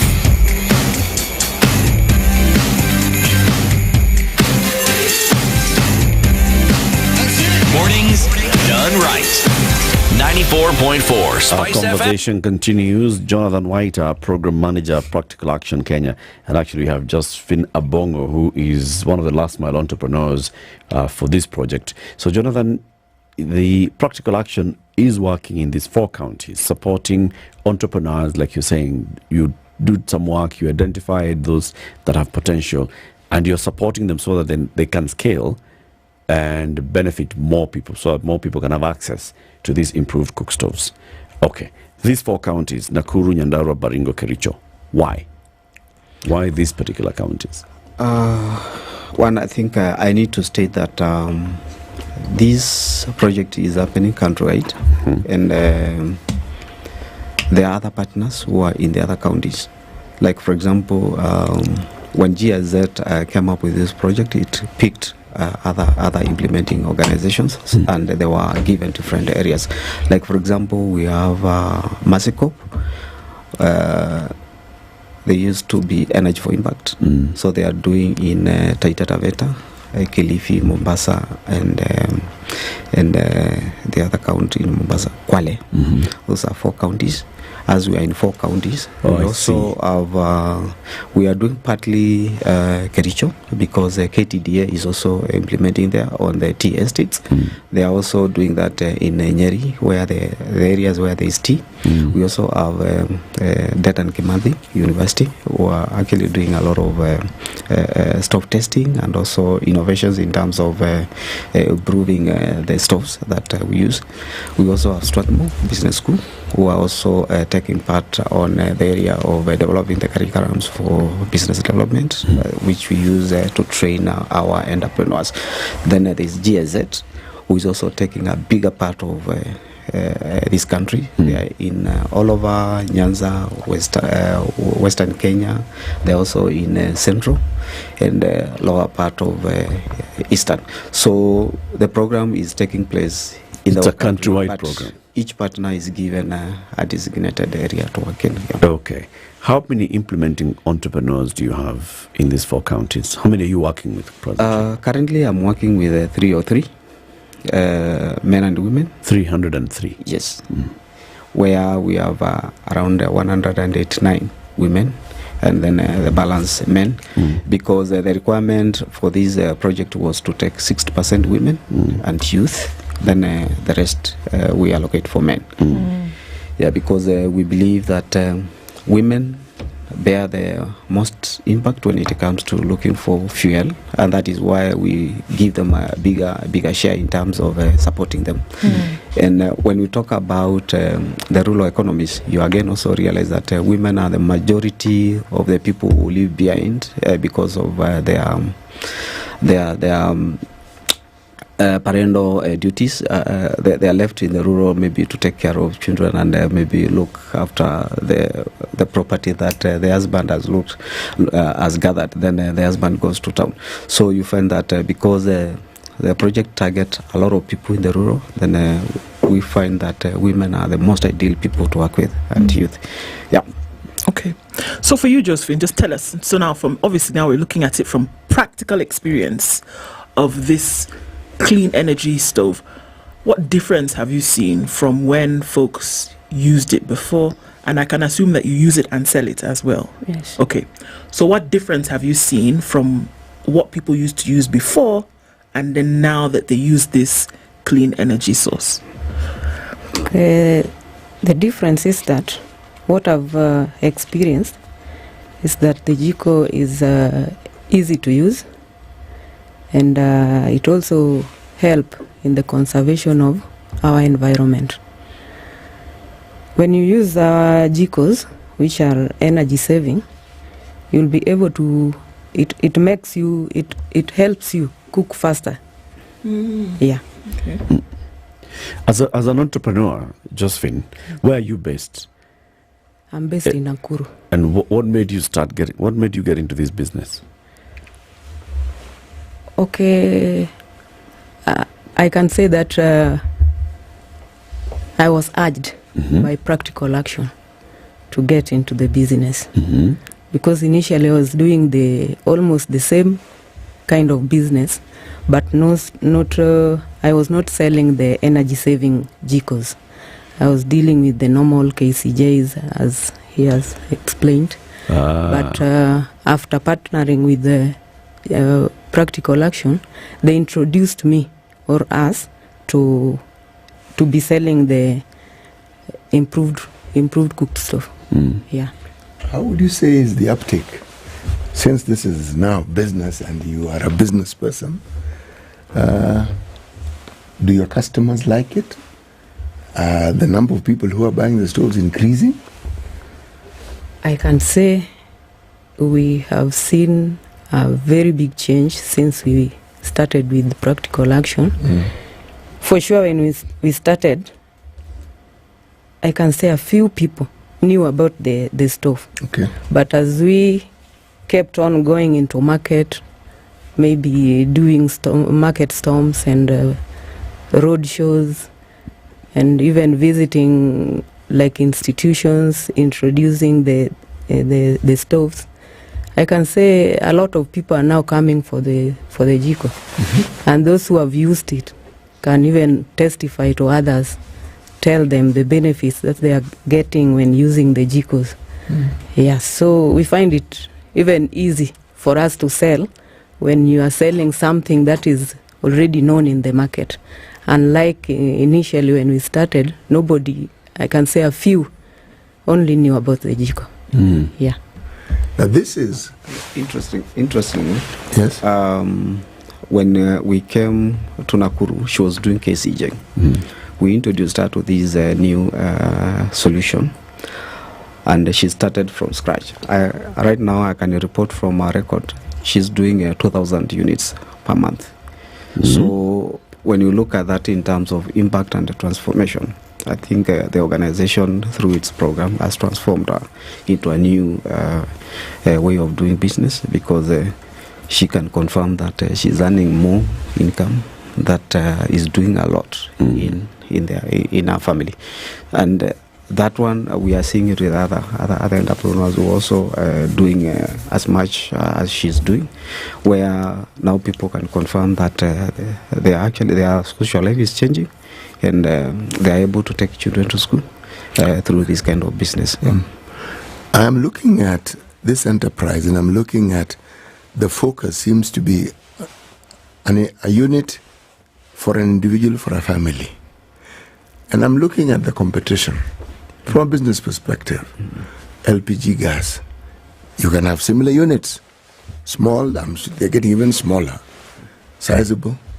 But then there is now for a huger consumption. Let's take, for instance, do you people have this sort of contraption that one can use, say, in a school? Because if it is energy saving, it means it'll be efficient and it will be cost efficient. So if you're talking about institutions using it or using that technology, it would be beneficial to them.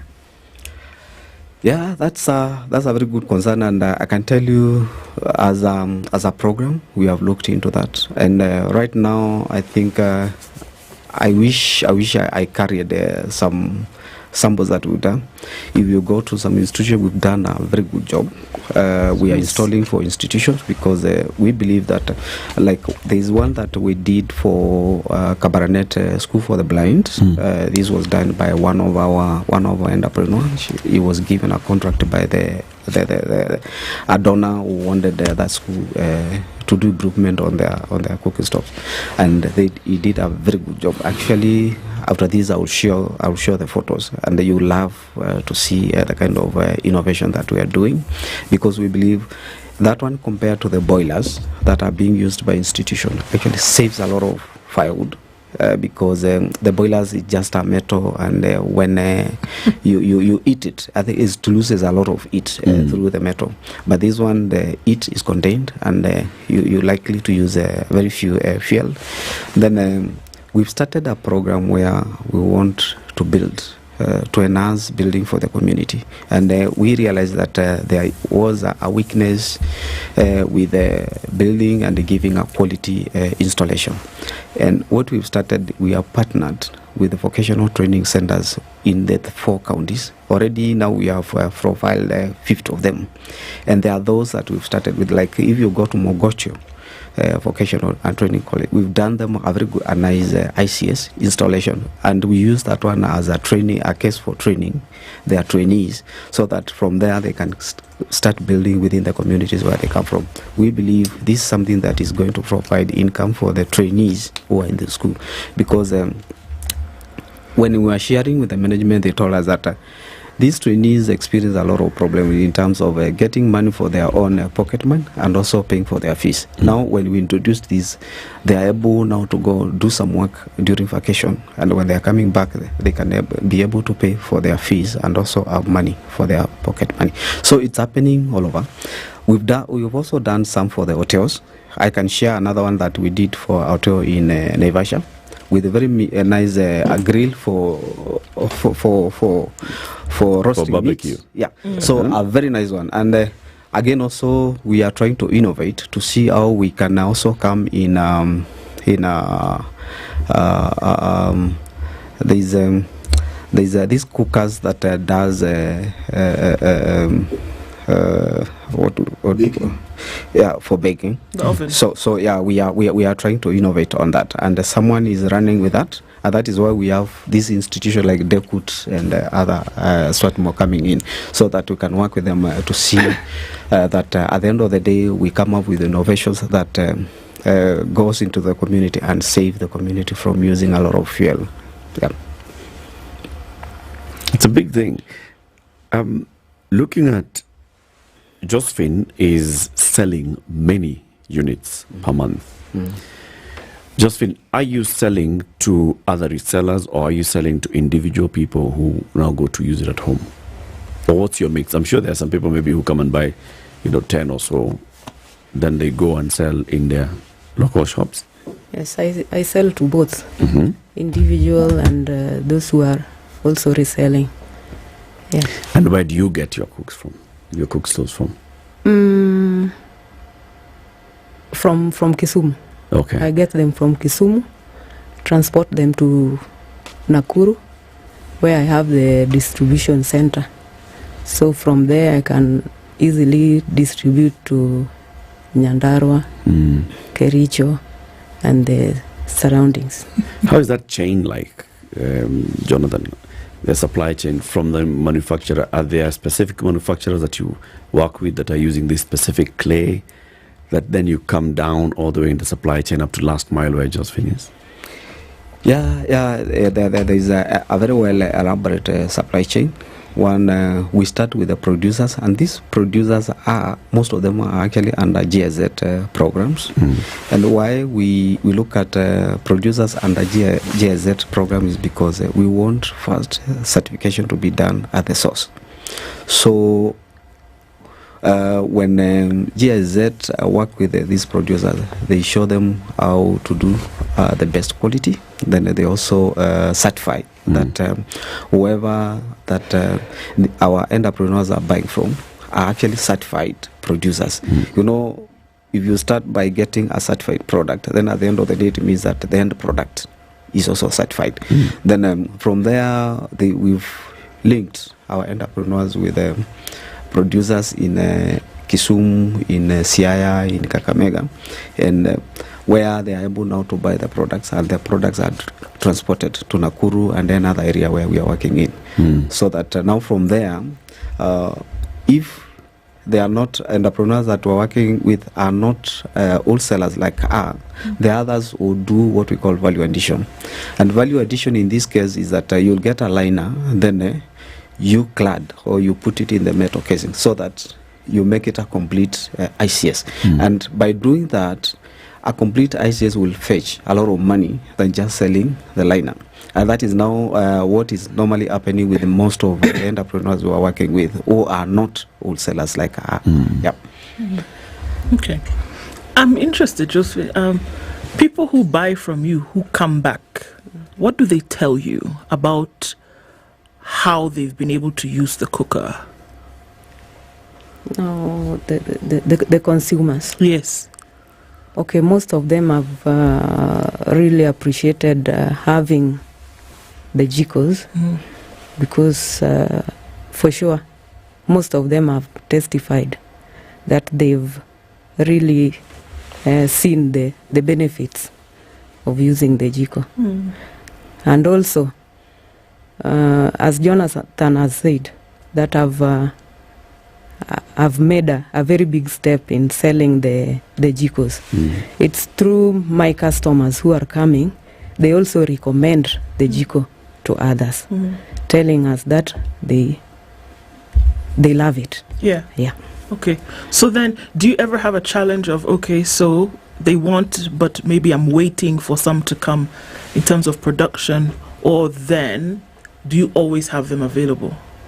Okay, I used to have that problem, but to curb it, I had to start a production center in Kisumu. So at least I can produce a number of them, and when I run out of them, I take it from another producer. So I think the problem I've sorted.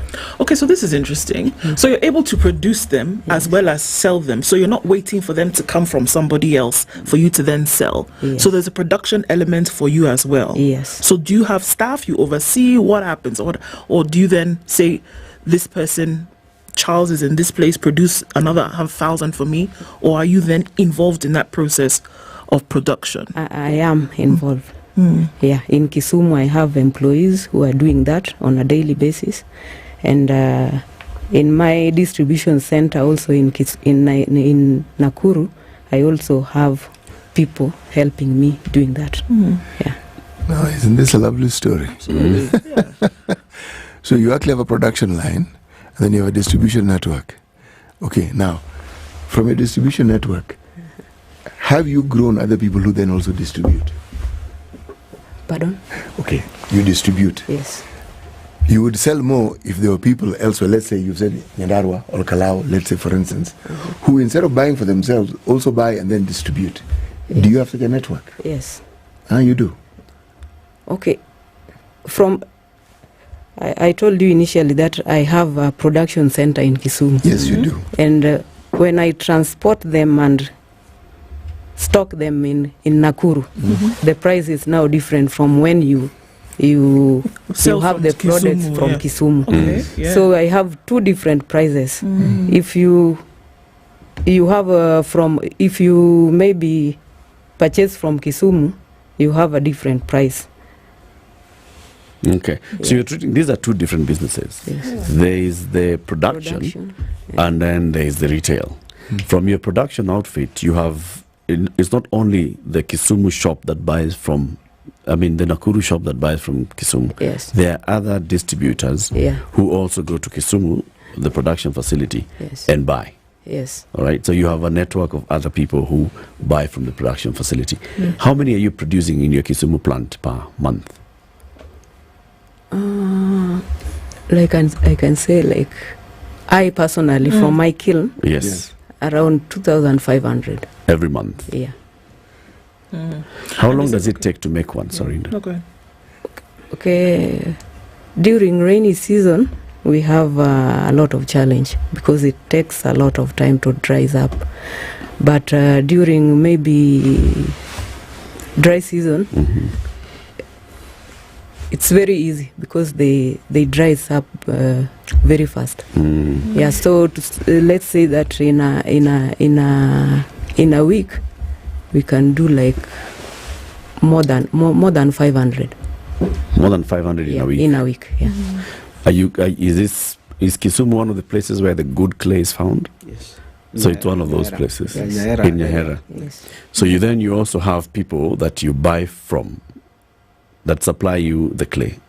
Yes. There's a network like that. There's a network. How do you work with those ones in terms of environmental issues? Because you are dealing with the environment. Yes. How do you work with those people who are then harvesting the soil to bring to you? Do you ensure that they are certified? Do you ensure that they are not degrading the environment? And when they bring to you, do you have anything that you're testing to make sure that hawajapitia mahali wakaongezea mchanga ingine kujaza gunia?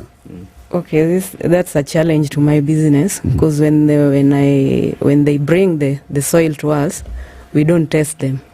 So when you make the products, the end product will tell you whether the soil was good or not. When by then it's too late, isn't it? Yeah. You either lose or gain. When the soil is good, you'll have a good product. What experience have you had with that? Okay, to some extent, it drags you down because imagine going the whole process, the end product, in a fail. Yeah. Comes to the question that Paul J. is asking online. Is Josephine meeting the demand, and what constraints is she facing with meeting that demand? Currently, I can say we are meeting the demand, but the constraints are the ones we've talked about, like not knowing whether the soil is the right one or not the right one. The other challenge is the transportation means.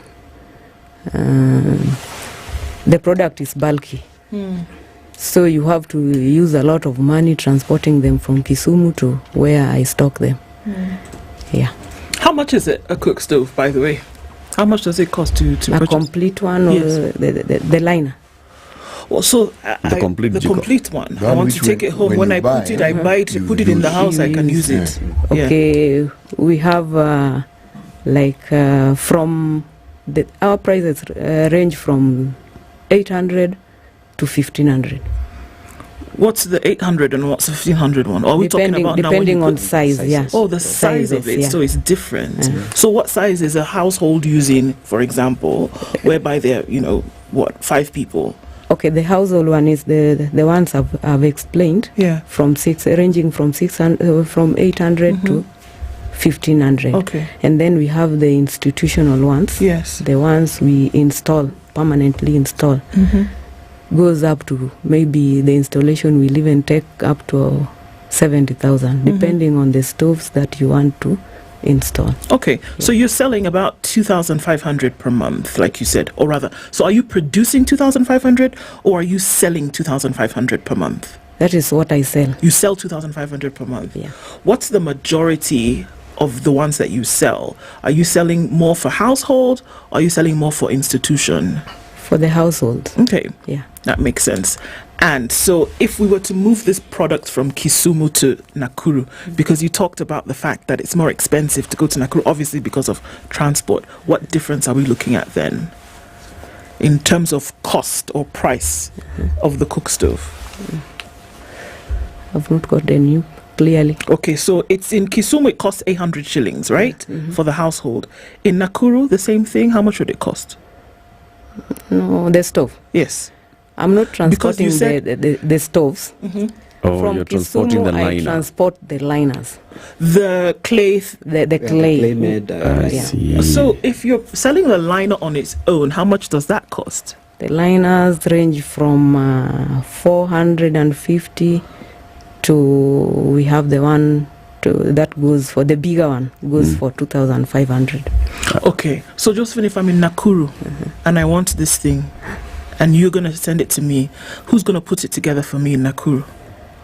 Or is it easy for me to do? But I'm in Nakuru and you're in Kisumu, Josephine. No, she has two. Or you have? She has a shop in Nakuru. Okay, so I can go and pick it up. Yeah. But you talked about the fact that the price is different, right? So how much does it cost me for the complete thing in Nakuru? Complete thing is, let's say, roughly 1,000. Okay. Yeah. So it's about 200 shillings more. Okay. That's interesting. So the cook is what is between 800 and 1,500. The complete cook stove. Yes. If I buy it from your shop in Nakuru. Yes. If I'm a supplier, I'm a distributor, I come to Kisumu, I can buy the liner, and that's what you're saying, ranging from 400 thereabouts. Yeah. Coming to the factory in Kisumu. You're doing very well, and congratulations. Yeah. You're doing a good job. Absolutely. Yeah. And Jonathan, very well done. You talked about environment. You talked about environment, and what normally happens is that from the areas where this soil is coming from, we are doing some programs to plant trees. And we say actually not planting, actually it's growing trees. Growing trees. Because, planting, you just plant and leave it. But when we talk of growing trees, is where now you continue taking care of that tree. So we have programs that take care of that, so that you move, when you excavate soil, you can move to another area, then you plant trees. You grow trees there. Yeah. Jonathan, well done. Jonathan White is a program manager with Practical Action Kenya. And Josephina Bongo is an entrepreneur. She is selling these improved cook stoves in Nakuru and distributing them around that region, and also manufacturing them from her plant in Kisumu. They've been our guests talking about accelerating access to clean cooking in Kenya. 8 a.m., time for the news. But was quickly contained and no persons were injured. KAA says the terminal will therefore remain shut as a precautionary measure, and all flight operations at the terminal have been redirected to Terminal 1A until further notice. Several parts of the country will continue experiencing heavy rainfall until Wednesday. Kenya Meteorological Department issued the projection in its latest weather bulletin on Saturday. KMD Director Kennedy Thiongo also warned of isolated storms over some parts of the country. Newly appointed Chief Registrar of the Judiciary, Winfrieda Mokaya, is set to take oath this morning. Chief Justice Martha Koome gazetted Mokaya's appointment for a 5-year term following interviews by the Judicial Service Commission.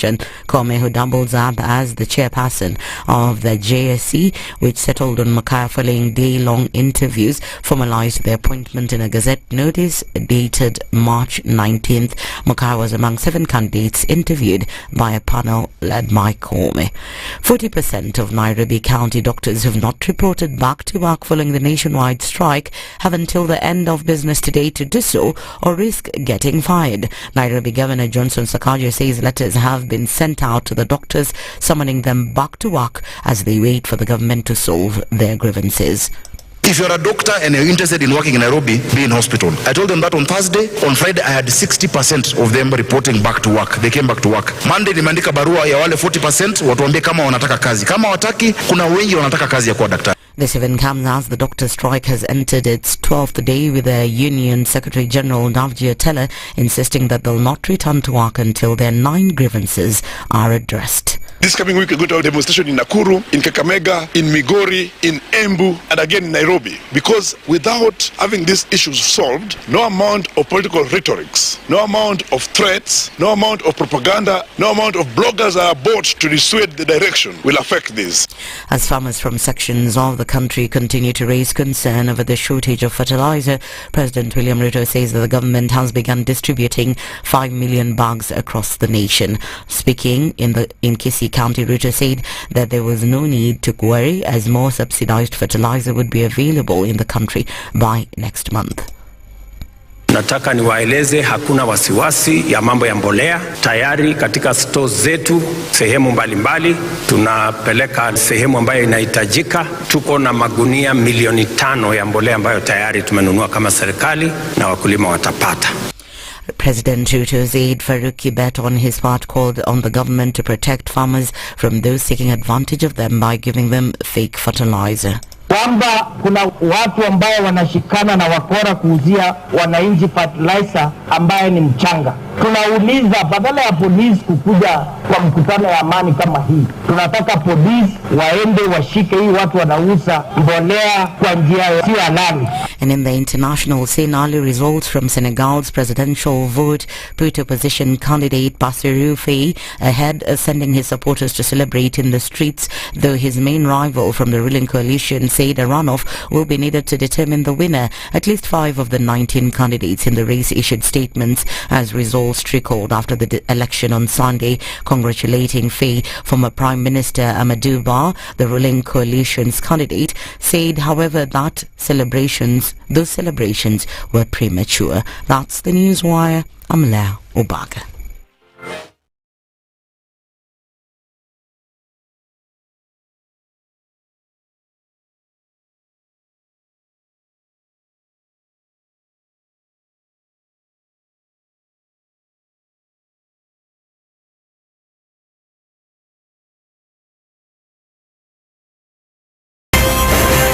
If a lion shows you its teeth, it doesn't mean it likes you. It doesn't mean it likes you. It won't start. A liar calls as witness one who is either dead or far away. Say it in Below, you markati kadikta. You know this character called liar. He has disturbed people. So when you tell him who are your witnesses, he will take you to a place where it is difficult to verify. For someone like me who sweats a lot, I cannot survive there. Sweating is biblical. And he must blame it on Adam, not me. Because Adam messed up and he was told, "No, you fellow, you, by the sweat of your brow, thou shalt eat." The Situation Room, Kenya's biggest conversation. Thank you very much, Eric, and it's good to be at the Situation Room. Always a pleasure coming here. This is the most challenging interview panel in Kenya. You guys are very well informed, and as you can see, Charles today, very philosophical. To be poor in this country is the greatest sin you can commit, not just from a legal perspective, but from life generally. It is very, very skewed. We've just heard on the floor of Parliament, just most recently, a leader within the ODM saying that Sisi ni ng'ombe is a baba. Yeah. Which means that you are willing to be milked dry. Hapo. You cannot force me to believe. I'll give way. If it's land that I'm told to return to you, I will. Okay? Because the court has said so. But I'll continue saying. Traffic coming in on the thickest superhighways, coming in heavy towards the CBD, and still going to continue for some time from all that we see. All right, not looking too bad coming off of Kiambu Road, but we know that that will come back at some point. We're in traffic hour proper this morning, and we're also looking at, what's happening on Limuru Road coming in from Kitisuru, Red Hill Road, as well as Ruaka. Everybody then finding their way towards the CBD.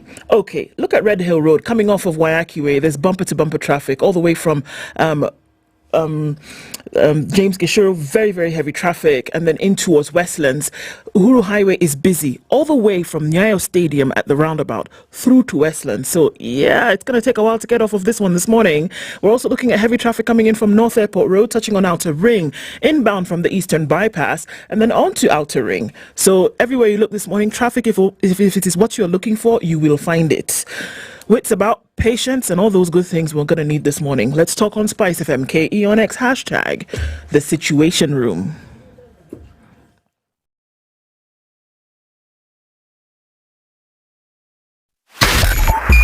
.5 SpiceFM, Kisumu.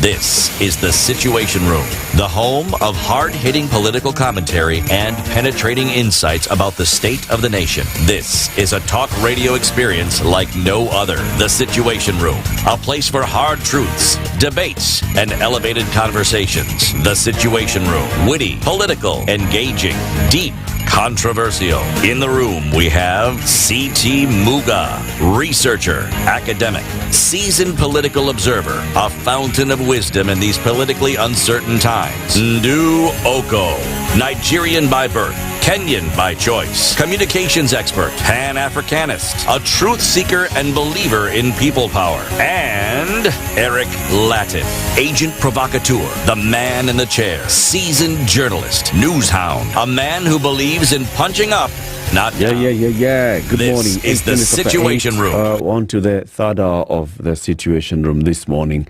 How are you doing? Thank you very much for choosing this as the way to start your morning. So the guests who were here earlier, Practical Action Kenya, I've seen very many people asking, so how can I get these stoves? It's very, very simple. You just use the USSD code. Dial star 789 star 788 hash. That's star 789 star 788 hash. Just go through the prompts. They'll ask you, so what do you want? You want charcoal, firewood, you want LPG. Choose the one that you want. Then it'll go to a point where it asks you, just tell us your county, and you give them the county code, and they'll give you the distributors in that county. It's as simple as that. Would you like to upgrade? Go into this improved cook stoves because it's a way to go. just dial *78*788 hash. City, many people are still asking, so how do we participate in this Serenity Springs project in Lanette? Well, it is not that difficult, okay? One, the simplest thing that you can do is actually call them. Their number is 0725 000 222. Yeah. Start there. That is easy. But on the other hand, you can actually visit the site and see it for yourself. Yes. It's a lot of solutions this morning. Yes. The thing is, seeing is believing, they say. See for yourself. Come, go, see for yourself, and then make your decision. Go there. Yes. Now, if you'd like to go to Nakuru, you can just drive in. You can call them in advance, 0725 000 222, or you can SMS the word plot to 20321. What they will do is they'll give you directions on how to get there. Or if you'd like to be facilitated to go and visit, they say it's fine. Every Wednesday and Thursday, we are actually offering the facilitation. So this Wednesday, not Thursday, it's Saturday. This Wednesday and Saturday, make sure that you are at Kencom at 7:30 a.m. and West End Mall. West Side. West Side Mall in Nakuru at 8:30 a.m. Okay? I think we've erected very many malls in the last couple of I apologize. I'm done being on this West End thing. Yes. It's a West Side Mall in Nakuru. So just to book your place in the bus, SMS the word plot to 20321. If you're outside the country and you want to communicate with Username Development, you can WhatsApp them on 0725 000 222, or you can send them an email, diaspora@username.co.ke. Tell them you want to talk about Serenity Springs, the one that you heard about on SpiceFM this morning. Doctors have been on strike for a couple of days now. We've seen various communication coming from the Doctors' Union, from the governors, from the national government. We just don't know what's going on. And that's why we've invited the CEO and Secretary General of the Kenya Medical Practitioners and Dentists Union, Dr. Dav Giatella, into the studio. Dr. Good morning. Good morning. Welcome to the hot seat of the Situation Room. Thank you, Latif. You're still wearing a kofia? Yes. Why? I still have an injury, so it's still covered. So if I still the bandage, so if I don't have the cape, then that's what people will see. Yes. The bandage. Yes. Paul Sana, you'll tell us what happened. But how about CT welcomes you with the day's proverb? Our proverbs the whole of this week come from the island republic of Mauritius. Rulers are like hills. When darkness falls, they all speak alike. Rulers are like hills. When darkness falls, they all speak alike. What's your interpretation of that, Daktari? The rulers are like hills. When darkness falls, they all speak alike. Yes. Yes, I think I can also put it in the context of the situation that we have now. Yes. That rulers always wait until when there's a crisis, and they'll always speak to blame the crisis that they caused by themselves. Yes. Same.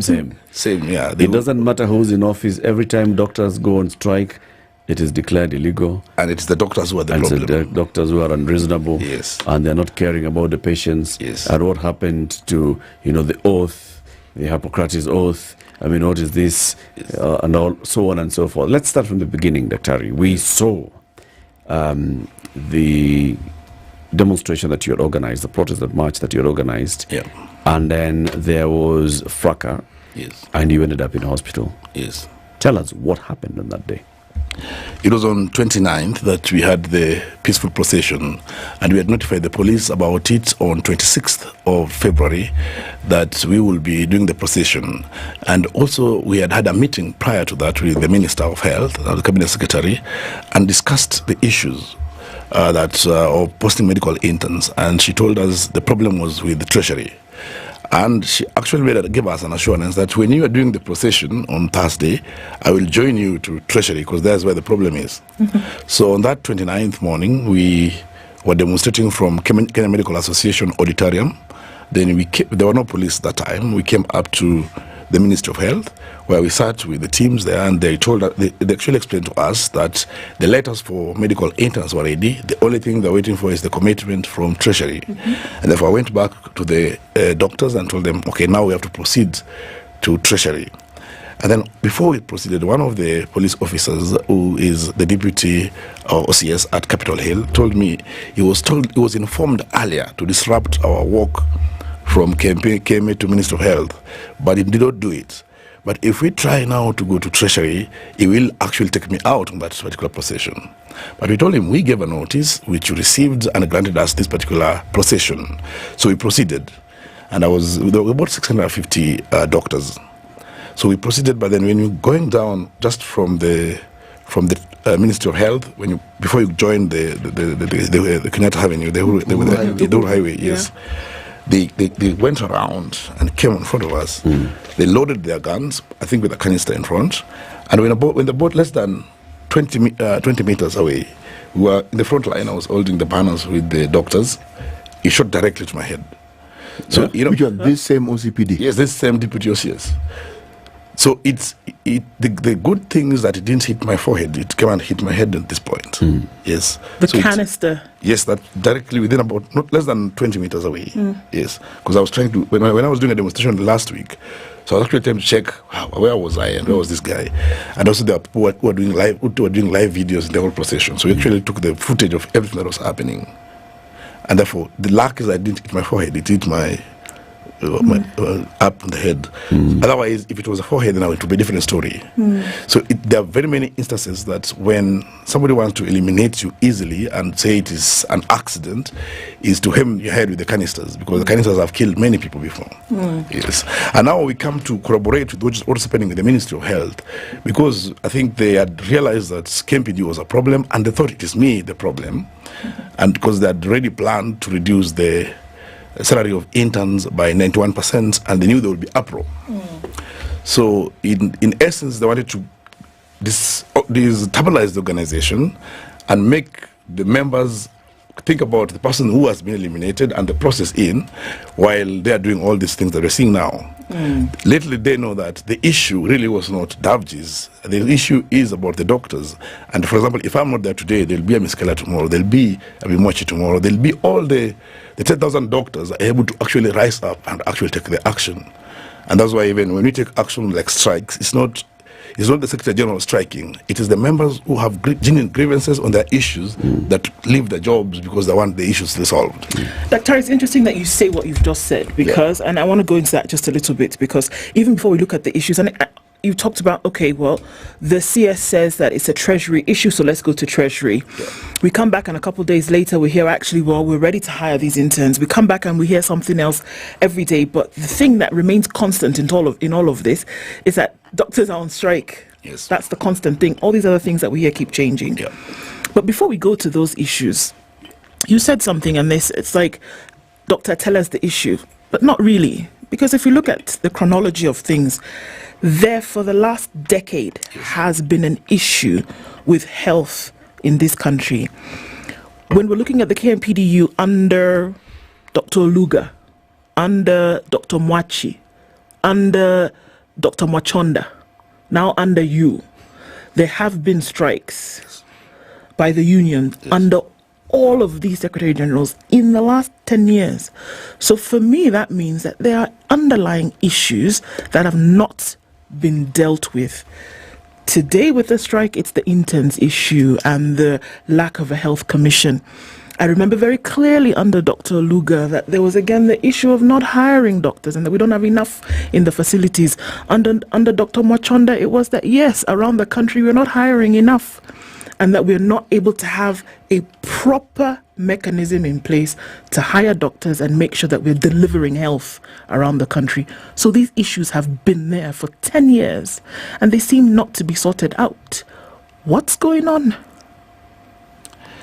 I think there's a deliberate effort by the government not to actually implement these things and give promises that they know they will not implement, because we have a collective bargaining agreement that was signed in 2017 after a 100-day strike. It has a content on the issues that we are talking about that actually has led to this particular strike. And I must remind the team, must remind you, last year on 5th of January, I was here. On this station room. We were supposed to start our strike on 6th. Yes. We had met with the Council of Governors and the Minister of, and the Cabinet Secretary of Health that time, Honorable Susanna Commuter, and we signed an agreement which was now putting all the issues we have into timelines on when they will be implemented. For example, the basic salary arrears for the doctors as per the CBA was to be implemented in 60 days. The issue of interns was to be sorted out such that no more interns will stay at home for more than a year. They were to be posting them in every January and by every June.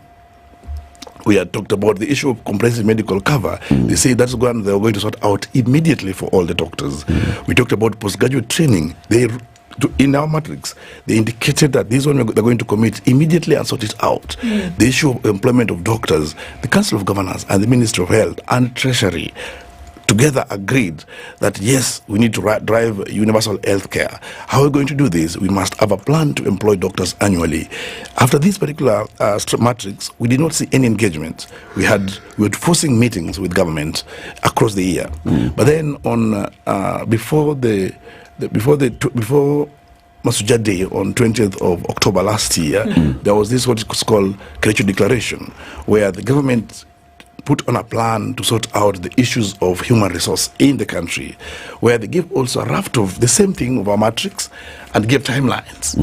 So then one part here, they say that in this particular situation, because we have already agreed on a roadmap to implement these things, we are not going to have any more strikes in the next 2 years, so that we can allow these things to go. Union agreed to not strike anymore. Union agreed to have industrial harmony with the government to see to either these things are implemented. They gave timelines for these things. All the issues that were outlined by January this year, none of them had been done, and almost all of them are out of time. So we came to realize that there has to be a way to make things happen.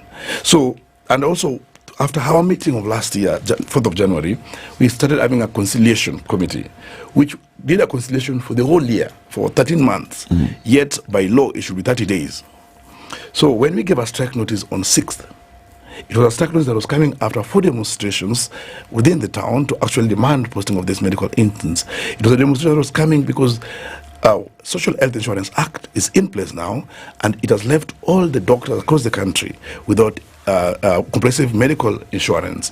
Yet the medical allowance that they earn every month they relinquished it for government to give them this comprehensive cover. It's not a favor that they're asking for. They don't have the medical allowance that they give out, and also they pay the statutory deduction as NHIF or as SHIF, but they don't have any comprehensive medical insurance, to the point that most of the doctors, actually, we have to do contributions for them to actually access care. You offer services in an hospital like KNH as a level 6, but you are given a cover, like now they have Britam, a cover, which dictates that since you can't, in your job group, you can't access services level 6. So you have to go to some level 3 or level 4 somewhere to get the care. And yet you provide care in that level 6. That's the situation that we have now. But Dr. You're the ones who tell us level 6 should be a referral hospital. Yes, it should be. Ideally, all of us, doctors included presumably, should be accessing health facilities from primary and a referral upwards up to level 6. Ideally, that's the situation, yes. Right. But you see, the point is this about the insurance. It dictates. If, for example, you are in job group L, it says you can access care up to this level. But essentially, in insurance, it should allow you to access care unlimited in facilities, because you are not. They cannot tell what conditions you have at the time that you are visiting this. But this is limiting you based on job group, not based on the type, on the level of care that you need. Is this unique to doctors, or is it common in the public service?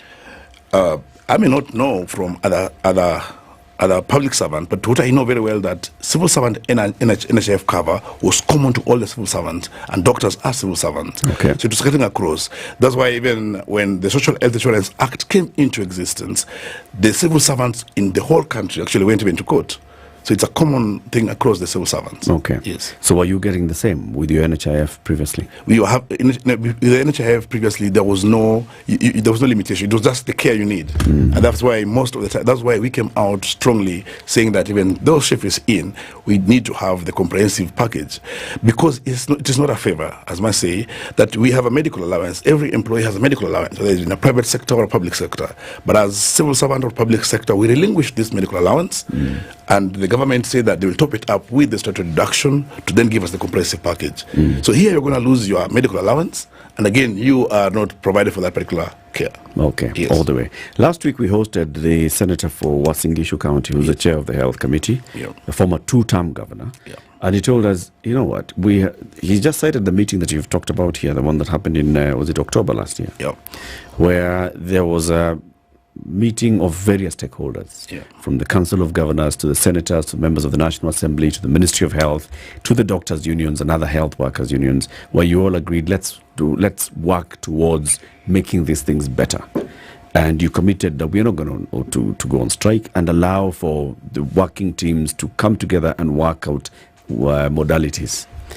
The senator said that work has been ongoing and that he feels that this strike was premature, ill-advised, because then what you're coming to do is you're disrupting the work that has been ongoing, you're losing the good faith that has been exhibited by everybody by coming to say we want our demands now, and yet you had agreed that let's work comprehensively so that we can get all these issues ironed out. For example, the Council of Governors has also been saying we are the employers of the doctors.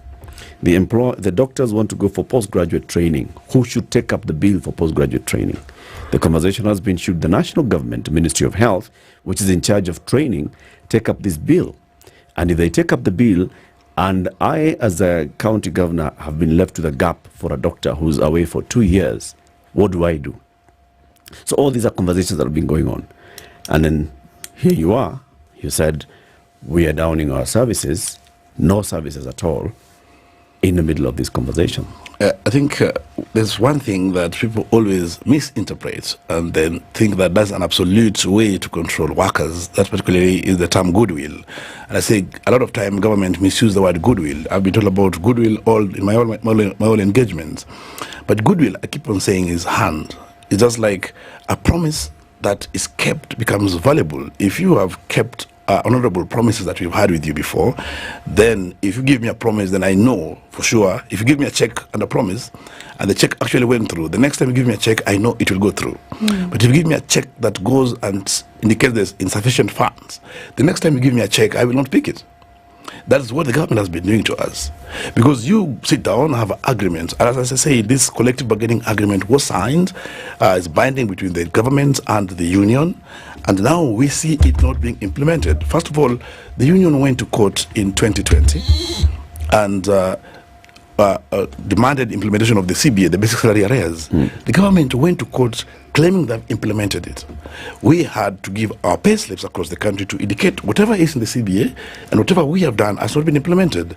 And the judge gave a ruling on 28th of October 2021 that the doctors have not been paid these basic salary arrears, and therefore the government is ordered to pay it within 60 days from 2021.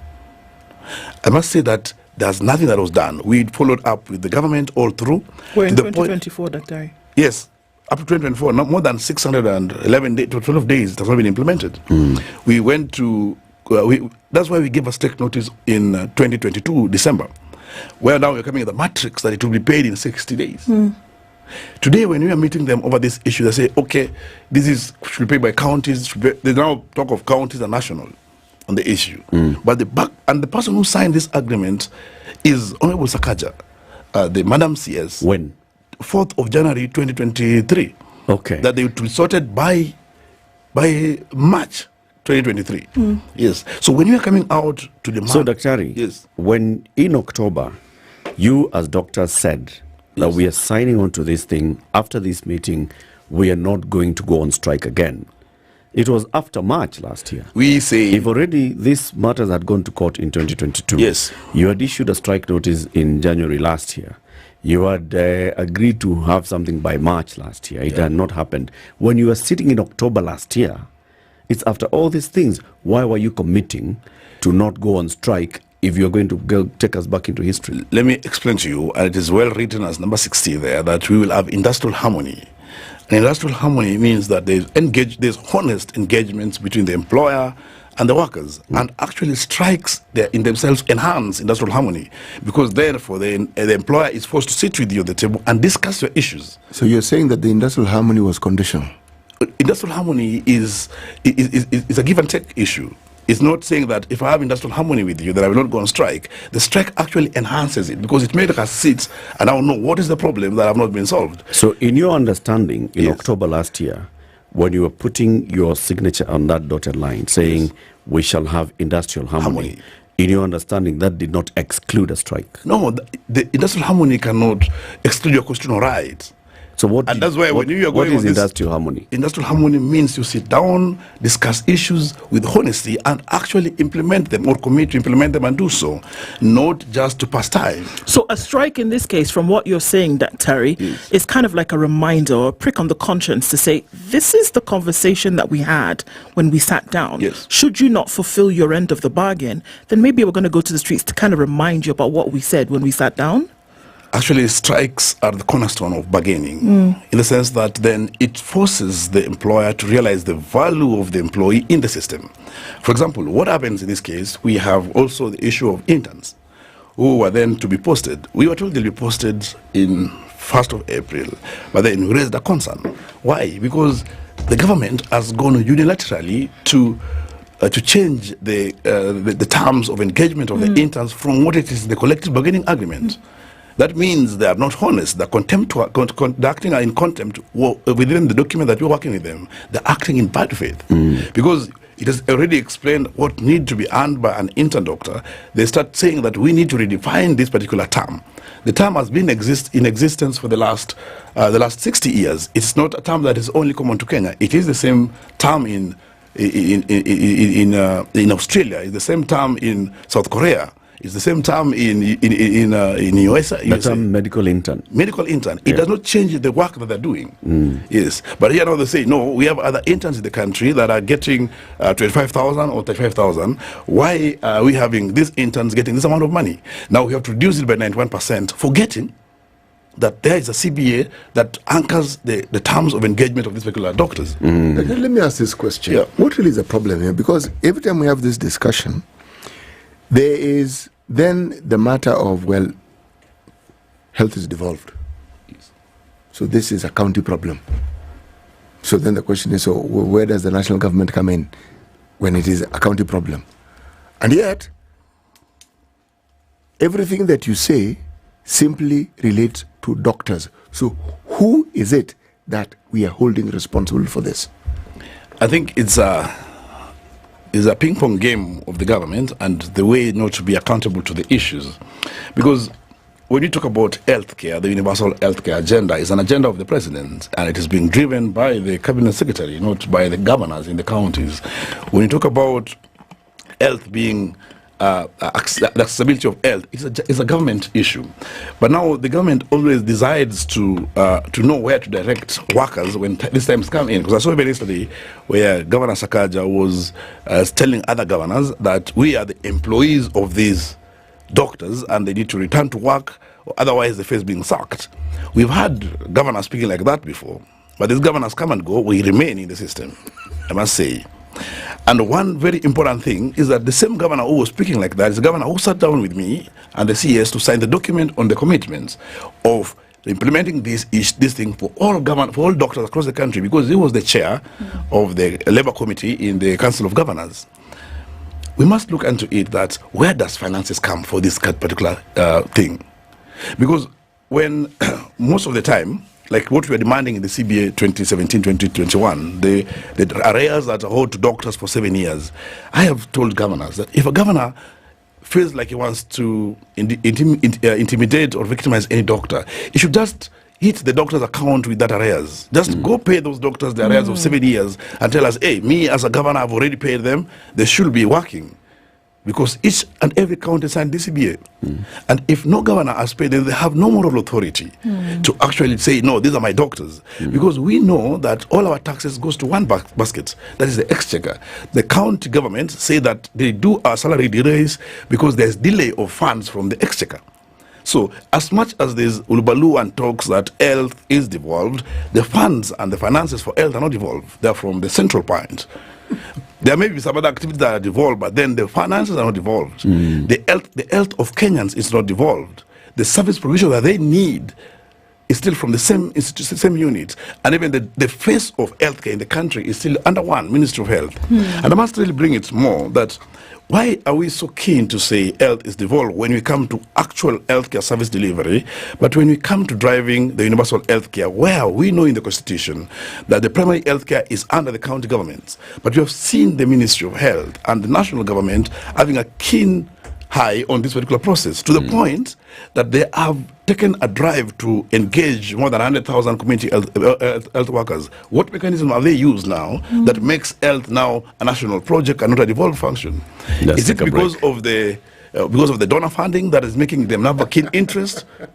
Because if health was devolved, really, we will have community health promoters being under the counties and no any engagement with the national government. And yet, that's not one of the complaints that you're raising. I have an issue with that as well. As doctors, why aren't you raising that as an issue? 25 minutes to 9.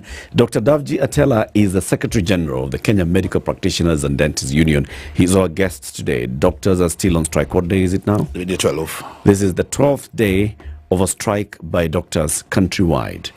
What is it doing to our health system? How should this matter be resolved once and for all? We'll be back shortly.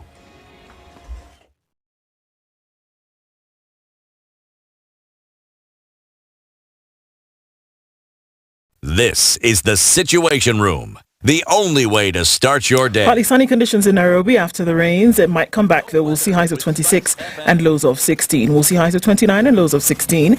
In a sunny Nakuru and highs of 28 and lows of 16. In a sunny Nyeri. It's sunny at 17, going to highs of 26 in Eldoret, and looking into a partly sunny Mombasa at 29. We'll see highs of 32.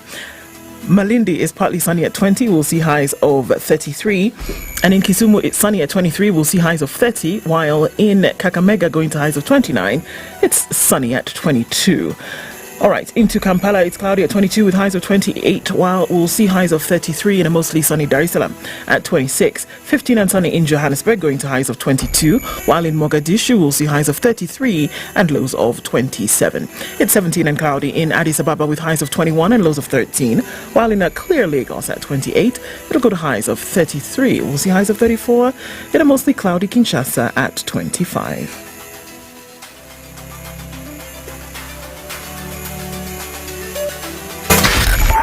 SpiceFM, Nakuru.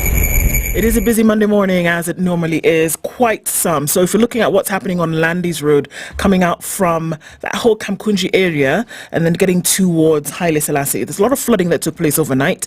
And so folks are moving a lot slower because of that. A couple of casualties. So we need to be very, very careful. Don't enter into pools of water if you don't know how deep they are. All right, coming off a Thika Superhighway, traffic is heavy from the Outer Ring Junction heading out towards the city. And then Wangari Maathai, absolutely jam-packed. It's bumper to bumper all the way through towards where you come out at Chiromo heading into the CBD. So it's going to move slowly. Red Hill Link Road, your escape from James Gishuru, well, not so much because it's bumper to bumper through and through, passing through Kuna out towards Lower Kabete. And then Spring Valley and Peponi are also jam-packed this morning. So really, wherever you look, there's traffic this morning except the Southern Bypass. You decide. Let's talk on SpiceFM KE on X hashtag, the Situation Room.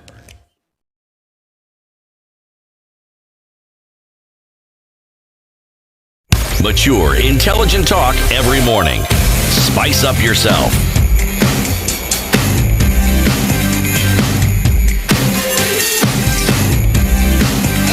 Mornings done right. 94.4 Spice FM, Nairobi. Dr. Last week, the head of public service, Felix Koske, had a conversation with all of you. And it seemed that there was some headway having been sent by the president. Many speculating and maybe sidestepped the CS because it seemed as though all this time negotiations were not happening. President stepped in through his head of public service, and it seemed as though there was light at the end of the tunnel. And so there were many things that were said. Number one, is the CS not able to handle matters at the ministry? Are we going to listen to the president now when he said, let's have a proper conversation about what can happen? Where are the thoughts around this? Because at the end of the day, like we said, the one constant in all of this is that the doctors are still on strike and that there's no health service now being offered at public hospitals from a doctor's point of view. Yes. I think the meeting we had on Thursday last week was a court-directed meeting because the government, the way they always do that, when we start industrial actions, they will go to court to stop the process and then use that court order to really say that now court has given directions, go back to work. But then this judge really, because we had to all have a hearing in the court, we gave the synopsis of the issues that we have brought before the court, that we have had conciliation before, that took 13 months, more than the recommended 30 days. And all the issues that we want to go and reconciliate have already been reconciliated. There's a report that has already been released. The only gap we have here is the implementation and lack of that commitment. But then the judge then now directed that this needs a whole of nation approach. It may not be considered as an issue just of ministry, because therefore ministry will be giving commitments, yet they do not know or they don't understand the financial implication of the same. And therefore he said there will be a whole nation approach to it. It is headed by the head of public service, finance, cabinet secretary for finance, cabinet secretary for labor, cabinet secretary for public service, chairman public service commission, the cabinet secretary ministry of health, and the union and the Central Organization of Trade Union and FK. But this order was like order number 4. And then the court said that then after that the meeting will come back to, and also they said plus all the 47 governors and the Council of Governors. So therefore this meeting was convened pursuant to that particular order of the court. So when we went that meeting, I think from the Council of Governors there was only one governor, who was the governor of Nandi. The rest of the governors did not turn up for the meeting. But then we had all these particular ministers, or the cabinet secretaries and the team. So the first instance, the conciliator gave a report of the 19 issues that we had raised in our industrial strike, our notice. And therefore, the team agreed to convene a subcommittee, which is made of 13 people, to look into these particular matters and prioritize them into short-term, mid-term term and long-term, and also the resolution. But one fundamental reason why the judge sent us to set up this particular committee is because he said these are perennial issues that warrant a serious effort to be implemented. But in our meeting that we had that night, it was just reading those issues. There was no plan yet for implementing them. And based on what I said, goodwill is earned from previous commitments that actually get fruitful results. We've had commitments before. So the things must be given results. There's some things that we cannot say it will be done. They have to be done. There are some things that we must actually see the outcome of them, especially those things that we over discussed with government. These things like where they're contravening the CBA on interns. We don't need, because they were saying now we need to change the name, 2 months policy. We don't need that. We need them to print letters for the interns as per the CBA, because they're the ones who are now who are going through the back door to change that law. The things of our basic salary arrears that was signed in 2017, that was ordered by court in 2022. We don't need to wait about that. So what did you tell them in the meeting? Exactly what I'm telling you. So it doesn't matter who's sent on envoy. It doesn't matter who's saying, let's come to the table properly. We are on the table. We are saying we're on the table. But what we are saying essentially is that the things that we have agreed to, from what I hear you saying, the stipulations of the 2017-2021 CBA are yet to be completed. Yes. It doesn't matter if God himself comes from heaven and says, let's talk. You'll say, that's great, God, but this is a CBA. Let's implement it. No, but if when God ordained things. Well, I mean, it's an example that I'm giving, but because this is where my question came from. Let's remove God. Let's put the president. Let's say the president, which is exactly what happened. Yes. This is exactly what happened in the person of Felix Koske, who came and said, guys, let's talk about this. But you've said, yes, we are talking, but what we are saying is 2017-2021 CBA. Let us mark the stipulations of it and complete it, and let's deal with these other issues which you have said you agreed to the implementation of. Is that what you're saying? Yes. Actually, what happened is that on that particular evening, on that night, there was nothing that was offered to us from the government on the 19 issues that we addressed. There's nothing absolutely that I said, no, this one I'm going to do this time, from number 1 to number 19. And therefore, that's why the things were sent to the subcommittee. But so it is almost an impossibility by us putting these particular issues in the subcommittee and asking us to suspend the strike. Because we know, and we have understood this particularly all the times, that when we go back to work and say, fine, let the committee handle this thing, it will take another 1 year, like it did last year. Because we were in good faith and suspended the strike before it commenced last year, and it took 13 months to solve a 30 days issue. So therefore, what will make it a difference that if we really suspended this particular strike and say, fine, there's this committee which has been set up, and to give you a bit shock, the multi-agency committee that was set up in this meeting of Thursday are the same people in the multi-agency committee that was sorted out, that was set up last year, April. So really, the persons that are going to really handle this thing is the same. So they have institutional memory. They have institutional memory. They understand the issues. That's why, to us, we believe that if there is commitment from government, they have to tell us, this is we're sorting this time. When is the first meeting of the subcommittee scheduled? They met on Friday last week. Then that report was presented to the head of public service on Saturday. They are meeting again today. Yes. Another one today? Yes, at 3 p.m. What do you expect to come out of these meetings? I expect a resolution to the issue that you have set up. You know, it's not right to call me for a meeting, for example, and you have had a strike notice for 7 days on the issue that we want to be implemented. Then you ask me what is the bare minimum of them. It is important, as a person who has read this thing for 7 days and has seen a notice, has been seen the strike going on for 10 days, to say from these issues I can implement this and this. Because then that means there's genuinity, there's honesty. But we have been getting the flip side. You meet the minister and says, no, these things will be sorted. We have progress. You meet the Ministry of Labour, they tell you, no, there's progress. There's goodwill. You meet this other team, they ask you, where's the bare minimum? So all the things we put in our strike notice to us is a bare minimum. It is now the employer to tell us what out of this. For example, the particular case here, we have doctors who are employed on contractual terms in Kenyatta National Hospital, where they're paid a third or a quarter of salary of the other ones on permanent and pensionable terms. We have the same in QTRH, we have the same in MTRH. These doctors, despite they know that they are on casualization, and they're convinced that the terms they're in is contravening the existing laws, both ILO conventions and the existing labor law in the country, they risk to go on strike. So tell me, how would I call off a strike or suspend a strike when this doctor is not sorted? It means I'll be hanging this person. So you see, therefore, to me, the things that are right in the strike notice are all bare minimum. It is now the government side to look at, because those are things that can be changed within a second.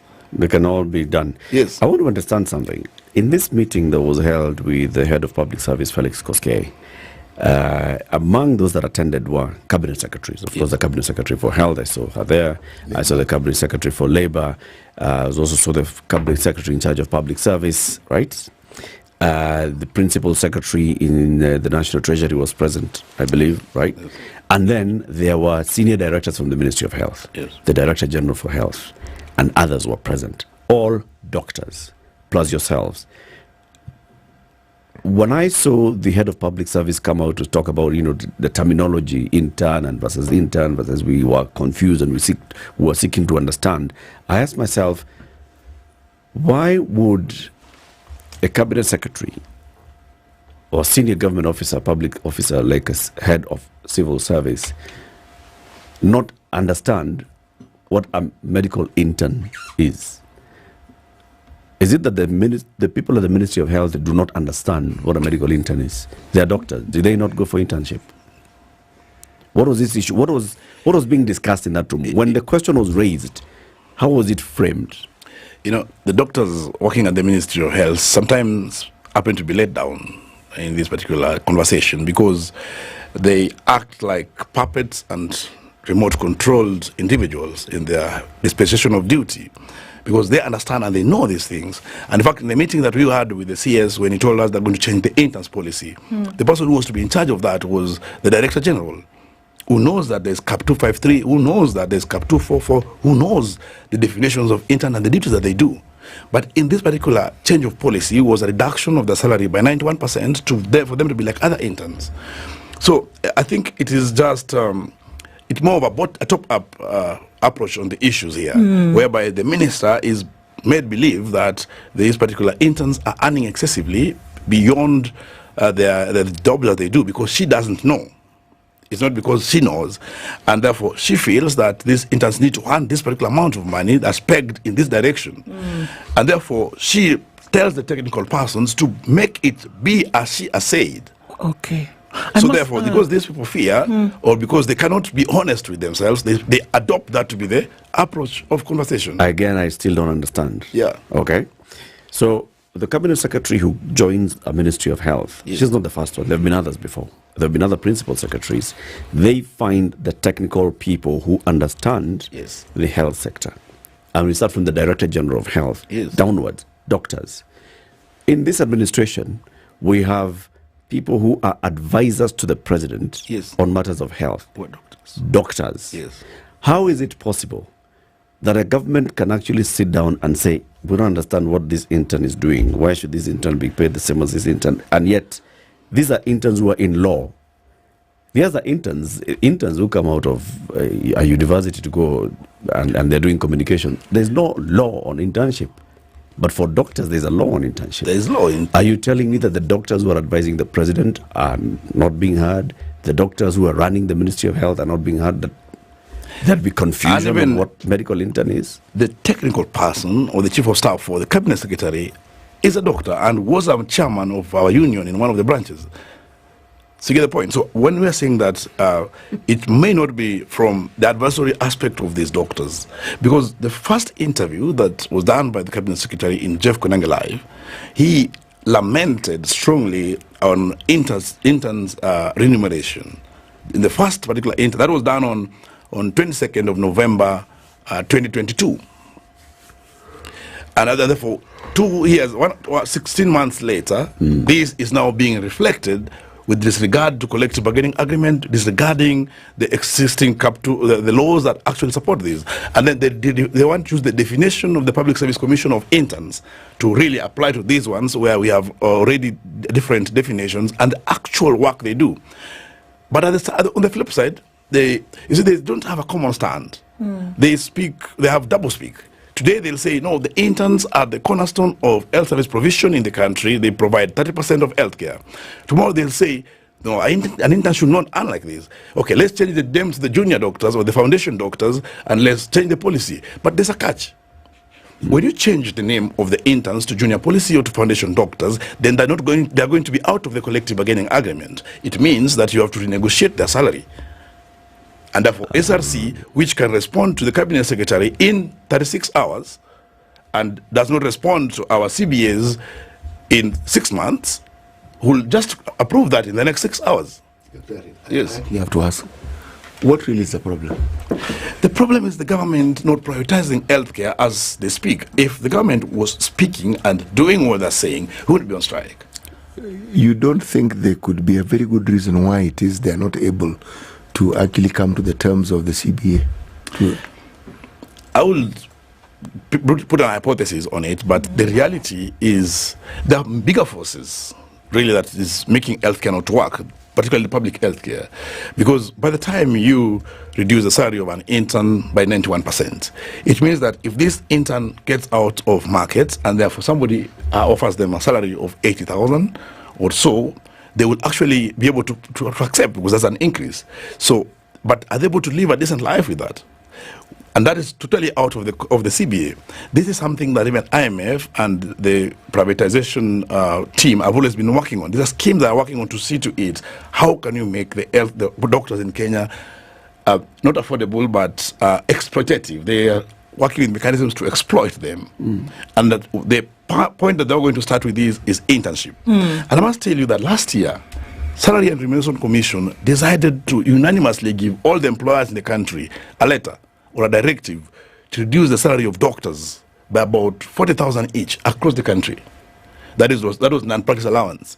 We had to go to court to stop that particular process, and we got a judgment at the end of the year, which was telling SRC that they have no absolute right to actually direct an employer to reduce the salaries. We have seen this year the Auditor General in the report that they were giving from Meru County, they are saying the allowances that are paid to doctors, that is the non-practice allowance, the call allowance that we got after the 2017 strike, are illegal. And what was his basis of reasoning? That the CBA that 2017-2021 expired.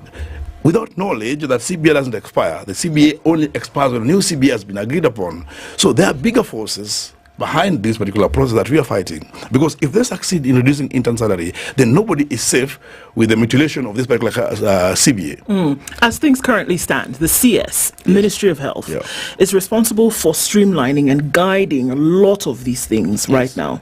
Essentially, we're seeing that this impasse is right under her docket. As things currently stand, do you see that this will be sorted under her? Will she be able to sort this out? Do you think that will happen? I can absolutely say that she may not be able to sort out these issues because she is the one who has brought the problems. And why am I saying that? Because when you know there's a collective bargaining agreement that is in existence and you decide unilaterally to change or to disown it or contravene it by reducing the terms of engagement of interns by 91%, it means you don't respect that collective bargaining agreement. Therefore, how are you going to resolve it? Number one. Number two, the issue of postgraduate training. We know very well, we have had commitments before that these doctors' fees will be paid because they are bonded by the county governments. This was done in our agreement of January 4th. And you realize that 1.5 years later, this has not been done. So if you don't understand the issues and you give commitments to them and you go and trample on them, then you have no goodwill whatsoever to actually sort them out. It may not be an issue. It is both an issue of goodwill and the issue of capacity. And sometimes when you have goodwill for somebody who doesn't understand the issue, it becomes a bit problematic. And that's what we are experiencing. Therefore, the advisory that you will be giving the PSC or the SRC or the different bodies then will be contravening already existing. Because if she was honest, she will say, no, this CBA exists like this. I cannot vary the terms of these doctors. But I'm with her in court now, where she's saying this is what we could afford. But the court is saying, no, but this was signed. It has been paid like this for the last 7 years. It has been paid. They have been called interns since 1968. So the only way out of this, from what we see today, is the actual, tangible, seeable implementation of these things. Because from what you've said, it's usually a call back to work has been, okay, come back to work, we'll sort this out. But it has never happened. So what you're saying is that we see interns going to their posts.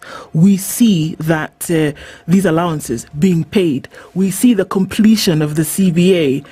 That happening is when doctors will go back to post.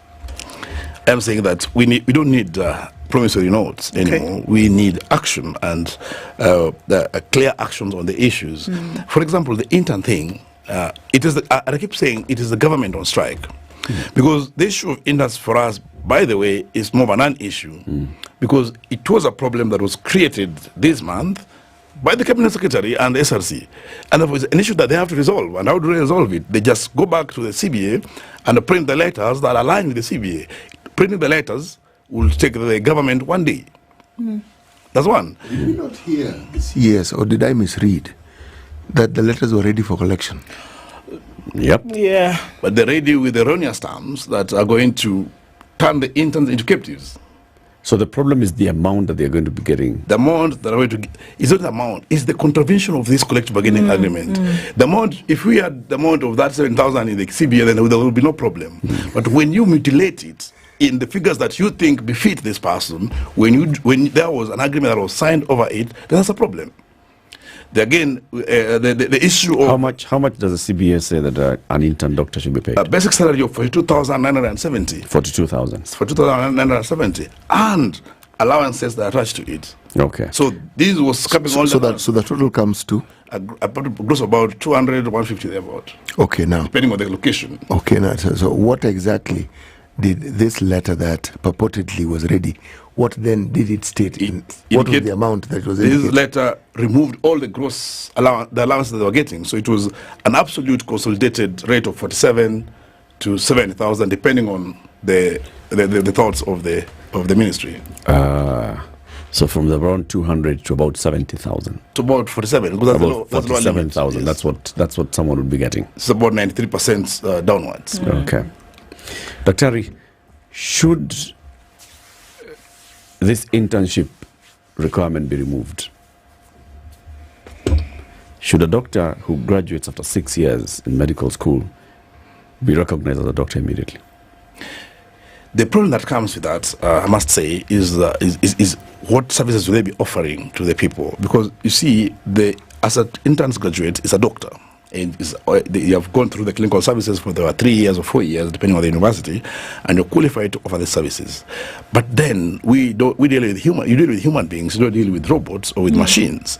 So that's why there's a certainty that need to be taken for 1 year, that you go to the hospital, you actually, when you're in the maternity, when you are in the pharmacy, when you are in that particular dental clinic, how are you handling these particular patients? So that's why there's a logbook that records the incidences of your services that you're offering, so that there is absolute confidence that if you're now let alone, you're offering services that will not endanger the lives of Kenyans. While at internship, you're actually doing the services. Yes. Only that you are doing so under supervision of somebody else. Thank you very much, Doc, for coming. We'll keep inviting you to get to understand what more needs to be done. And particularly the next time you come, you'll be talking to patients who are seeking to go to hospital. One of them may be Dr. Davji Atela, who is in an emergency and is landing in a public hospital, and the doctors are on strike. Dr. Davji Atela is the Secretary General of the Kenya Medical Practitioners and Dentists Union. He's been our guest. Time for the news, 9 a.m. Radio.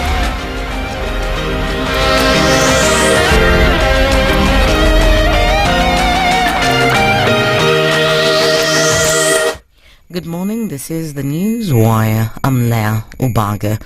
Terminal 1A at the Jomo Kenyatta International Airport has been temporarily shut off after a fire broke out in the wee hours of today morning. In a statement from the Kenya Airports Authority, the fire was caused by an electrical failure but was quickly contained and no persons were injured. KAA says the terminal will therefore remain shut as precautionary measures, and all flight operations at the terminal have been redirected to Terminal 1A until further notice.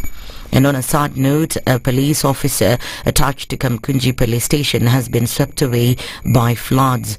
According to the Nairobi police boss Adamson Bungei, he says that the corp was swept away by floods while he was rescuing 4 people who are trapped in a stall at Country Bus Station in Nairobi. Law enforcement officers have apprehended 2 suspects and recovered 16 motorcycles believed to have been stolen. The DCI say that the suspects will be presented before the Makadara Law Courts today, where they'll face charges related to the alleged theft and possession of stolen property. Kenya Power has announced a temporary blackout scheduled for today. The company disclosed that the blackout is part of routine maintenance activities. Nairobi County will witness interruptions in specific areas including Riara Road and parts of Marula Lane from 9 a.m. all the way until 5 p.m. Schools closed this week for fast term, and a number of students expected to be travelling home from various parts of the country. First Lady Rachel Ruto has urged drivers to be careful on the roads. Speaking during the memorial service of 11 Kenyatta University students who died in a road accident, Rachel said that their lives lost would have made a big difference in our country. We are heartbroken because we have lost future leaders in different spheres of life. They were shining examples to their peers and the pride and joy of their families and communities. Some were the only hope their families had. This in Kansas, several families and friends mourned their loved ones. Most of the students will be buried this week, even as 15 others who were injured in the accident continue to receive medical treatment across various hospitals.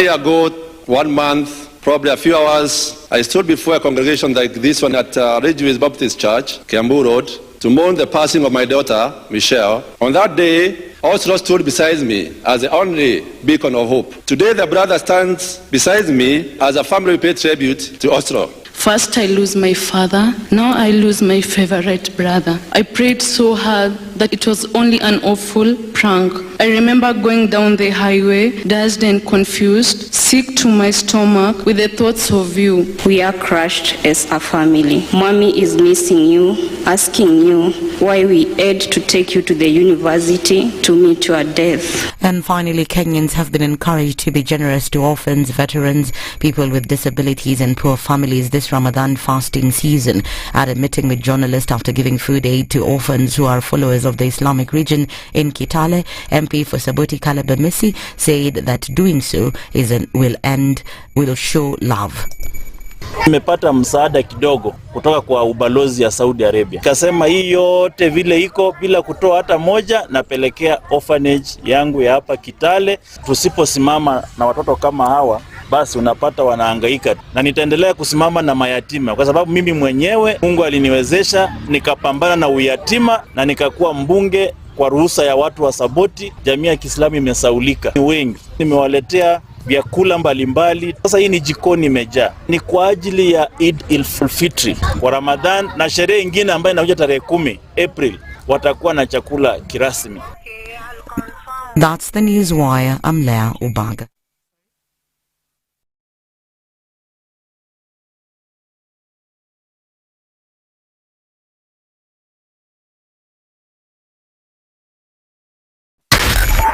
.4 Spice FM, Nairobi. Let's take a look at what's happening on the roads right now, shall we? There's a little bit of traffic as you're coming off the southern bypass, but nothing to worry about because you get on and then no problems thereafter.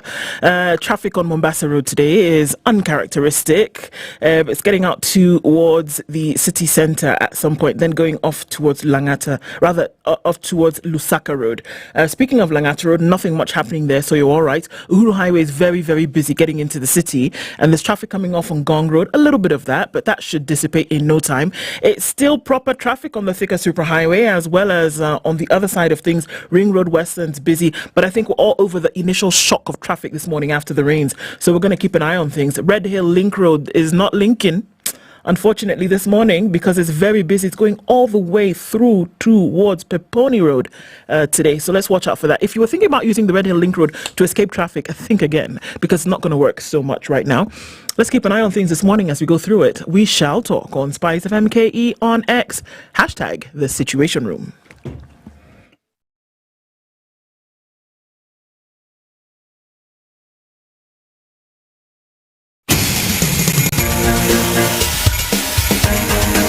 This is The Situation Room, the home of hard-hitting political commentary and penetrating insights about the state of the nation. This is a talk radio experience like no other. The Situation Room, a place for hard truths, debates, and elevated conversations. The Situation Room, witty, political, engaging, deep, controversial. In the room, we have C.T. Muga, researcher, academic, seasoned political observer, a fountain of wisdom in these politically uncertain times. Ndu Oko, Nigerian by birth, Kenyan by choice, communications expert, Pan-Africanist, a truth seeker and believer in people power, and Eric Latin, agent provocateur, the man in the chair, seasoned journalist, news hound, a man who believes in punching up, not down. This is The Situation Room. Hey, 7 minutes after 9, on to the final hour of The Situation Room this morning. On to the final hour to remind you to call 0725 and do 222. Say again. 0725 222. Okay. Voila. Yes. This is the number for Username Investment Limited, the company behind Serenity Springs in Lanette. What is Serenity Springs? Serenity Springs, City. Well, Serenity Spring is a development on the road to Al Kalau. And it is serenity because the environment in which it is located is serene. Okay? For an eighth of an acre.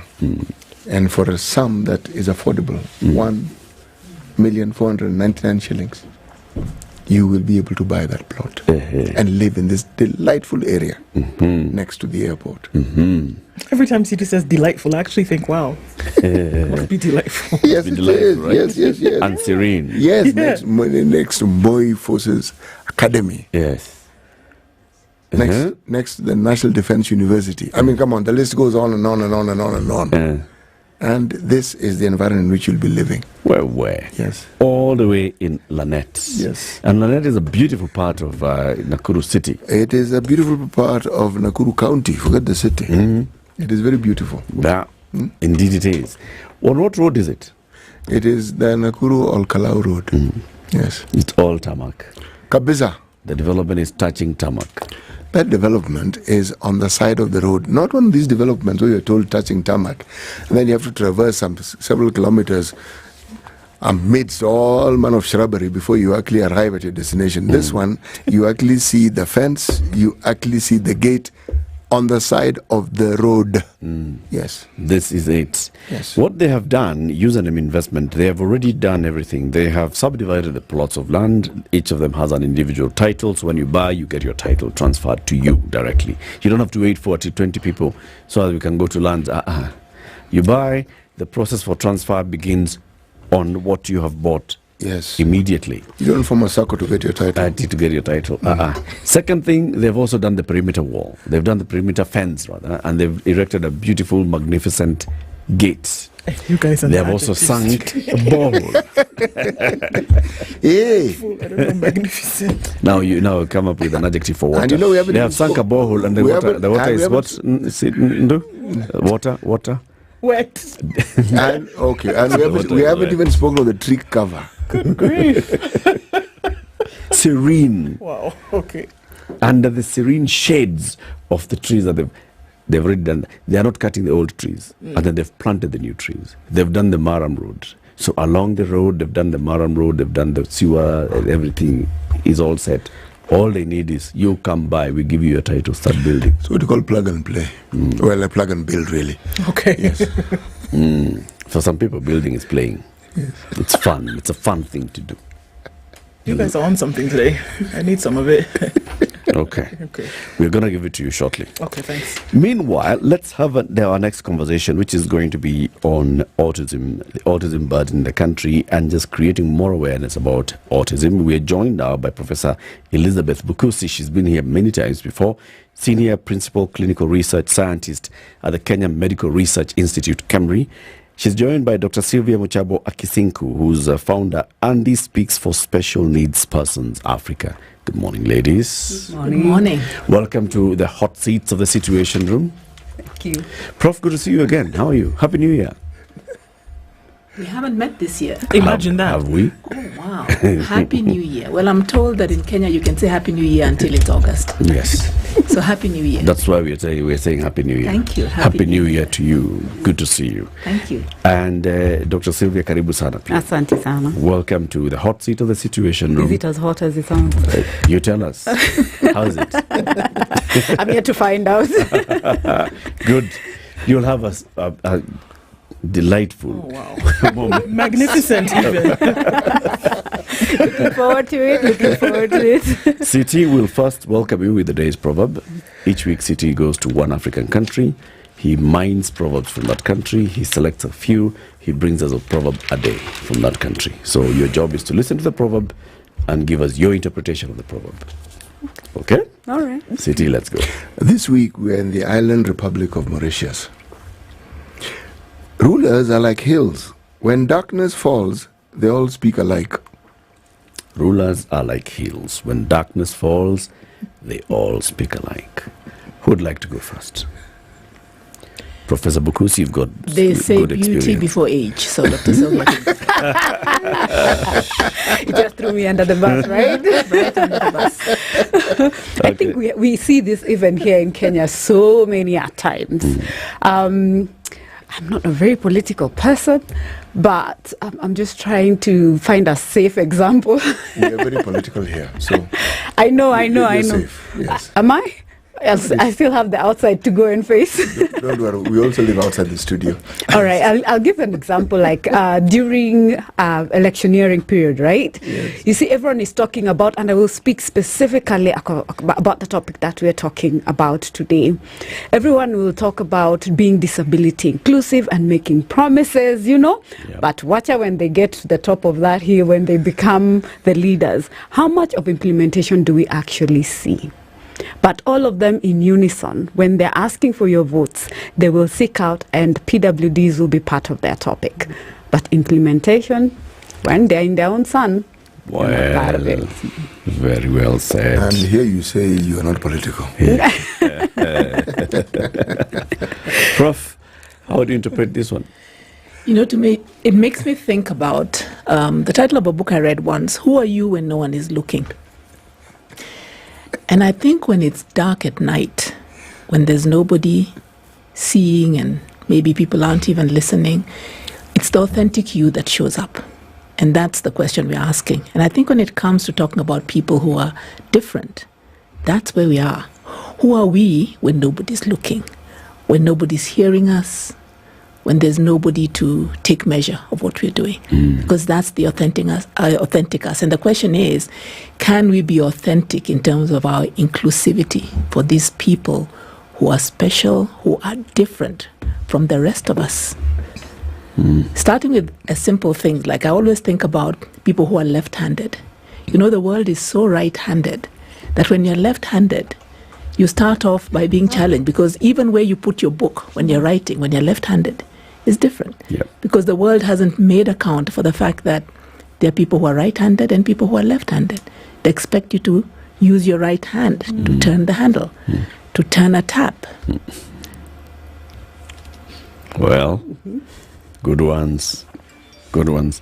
I want to start with you, Dr. Sylvia. What is Andy Speaks for Special Needs Persons Africa? Andy Speaks is a social enterprise, a not-for-profit that champions for inclusion of persons with neurodevelopmental disabilities. We're talking autism, ADHD, Down syndrome, cerebral palsy, the ones that come about when they get affected, when development of your brain does not fully form, and it affects how you work, how you interact, your behavior, your social engagements, and the likes. So we are looking at the areas of education, social protection, and health, key. And we also, at this point, we've had a big influx of teens who now are looking at transition and they have nowhere to go. So that's another big task up ahead of us. So we champion for inclusion and sit in many places, looking at policy amends and also putting up programs to support the community. And this is because, if I am allowed, as a mother of 3, 2 of my children are on the autism spectrum. So walking this journey is what advised how I ended up setting up Andy Speaks. But otherwise, I would be just like everyone else until I walked the journey, and man, you'd be blind to what's happening. Exactly. Everywhere else. Yes. Prof, what is autism? It's interesting you should ask me, because I think Dr. Sylvia would be the person who should really answer that. I've walked this journey for a much shorter period than she has. For me, despite the fact that I'm a medical doctor and I'm a gynecologist, so the area I work in is a little different. We deliver the babies, but we pass them on. The pediatrician and everyone else to take care of them. So for me, my awareness really came about, I would say, like 2.5 years ago, because I have a grandson who has been diagnosed to be on the autistic spectrum disorder. And it was him who really brought this awareness to me. And initially, because he's the firstborn in his particular family, his parents, this being their first child, they probably didn't even realize that he was different. He was struggling with sleep cycles, sleep wake up. He would wake up right in the middle of the night and be completely awake, completely. You can't convince him to go back to sleep. He's ready. He's ready for his day and he doesn't want to sleep. And he's the one who's really brought me to the space of being aware around the neurological differences that children develop. You learn it in school as part of what you learn, but you don't focus on it because it's one of the many different things that you're learning. So children who are on the autistic spectrum disorder, like many other neural differences that children may have, they perceive the world very differently. They don't see the world the way we do. The times I've spent with my grandson, he hears sounds that I normally don't hear. When he suddenly covers his ears, that's when I realize there's a plane flying overhead. For him, even the sound of a plane, that the majority of us don't even realize. It's not just noise. I think for him it's discomfort. When something as simple as a pump goes on to pump water, he covers his ears because he can hear that sound. It's a sound that the rest of us don't even notice. It's just part of our everyday. And even how he feels and perceives textures are very different. So for me, he's the one who's brought home the reality of the fact that there are people who are very different. He's extremely intelligent. He picks up things. For example, you give him a board, he's 4, and he'll put the numbers 1 to 10 very comfortably for you in line without you even asking him. He'll pick up colors and tell you certain things, but he'll only talk to you when he wants to. There are times he simply won't talk. His language was delayed, and that's the way that eventually we're able to pick up the fact that he did have a challenge. But now he has words and he's starting to build them up. You'll talk to him and you'll think he didn't understand. Then suddenly he'll have a whole sentence and you'll realize this child understands so much more than you even know. It's interesting that you've both used this term as being on the autism spectrum. Previously we would say someone has autism, but why do you say it like that? Why do you say someone is on the autism spectrum disorder? Because autism is actually a spectrum. Out of my 2 kids, they're totally different humans. Whatever she says is nothing I have experienced. So you meet one person on the spectrum, you've only met one person. There are no 2 people who are alike. But you see, what we have been shown is either of the extremes. The very Asperger's who are the ones who can speak, the very bright ones, the Bill Gates, you know. If I was to give my side of mothering and experience, mine started with convulsions, is what presented itself first, then delayed milestones, not speaking, not walking, and my son is 13. He still cannot hold a pen 100%, cannot still color within the walls, cannot write his name. He still says, if you ask him what's your name, he'll give you his brother's name because that's what he hears most. The brother introducing when you say, what's your name? So that's the perception of how he depicts words. He started speaking when he was 5. He's still stuck on he can understand you, but he will only give you 3 sentences, and there are days he will have what we call selective mutism, where he can go a whole week without speaking. So for me, him being a teenager, are we teaming? Are we autism? What exactly are we dealing with, right here? But if you look at his behavior, he's not social. He does not have what she was speaking about, text sensory. So you're either hyper or hypo. So which means you either hear little or hear too much of everything, feel the textures, you want to hold on to something. Then there are things we call steaming, like in such situations, he'll block his ears. Those for steaming, they will do a repetitive behavior, which is part of defining what autism is. So there is like a 4-part quadrant where if you're being diagnosed, you will look at. So there is the sensory side, there is the behavior, there is the language differences, because you see, like there are those ones who repeat. Like anything you say, they can just repeat like a tape recorder. Then there is the repetitive actions, the ones who walk on the tiptoes, the ones who want to keep rocking. And then when it's too much, then they react to comfort and get to a level of, I'm okay when this, my son will not, if he comes here, it's a new environment, the first thing he will look for is a stick, because that balances the equation for him, and he fidgets with it. Another child you will find, everywhere they go, they have to carry a certain toy, a certain blanket. I'm sure you've seen it in movies when they're doing that. So there is the both extremes and then the intellectual levels differ.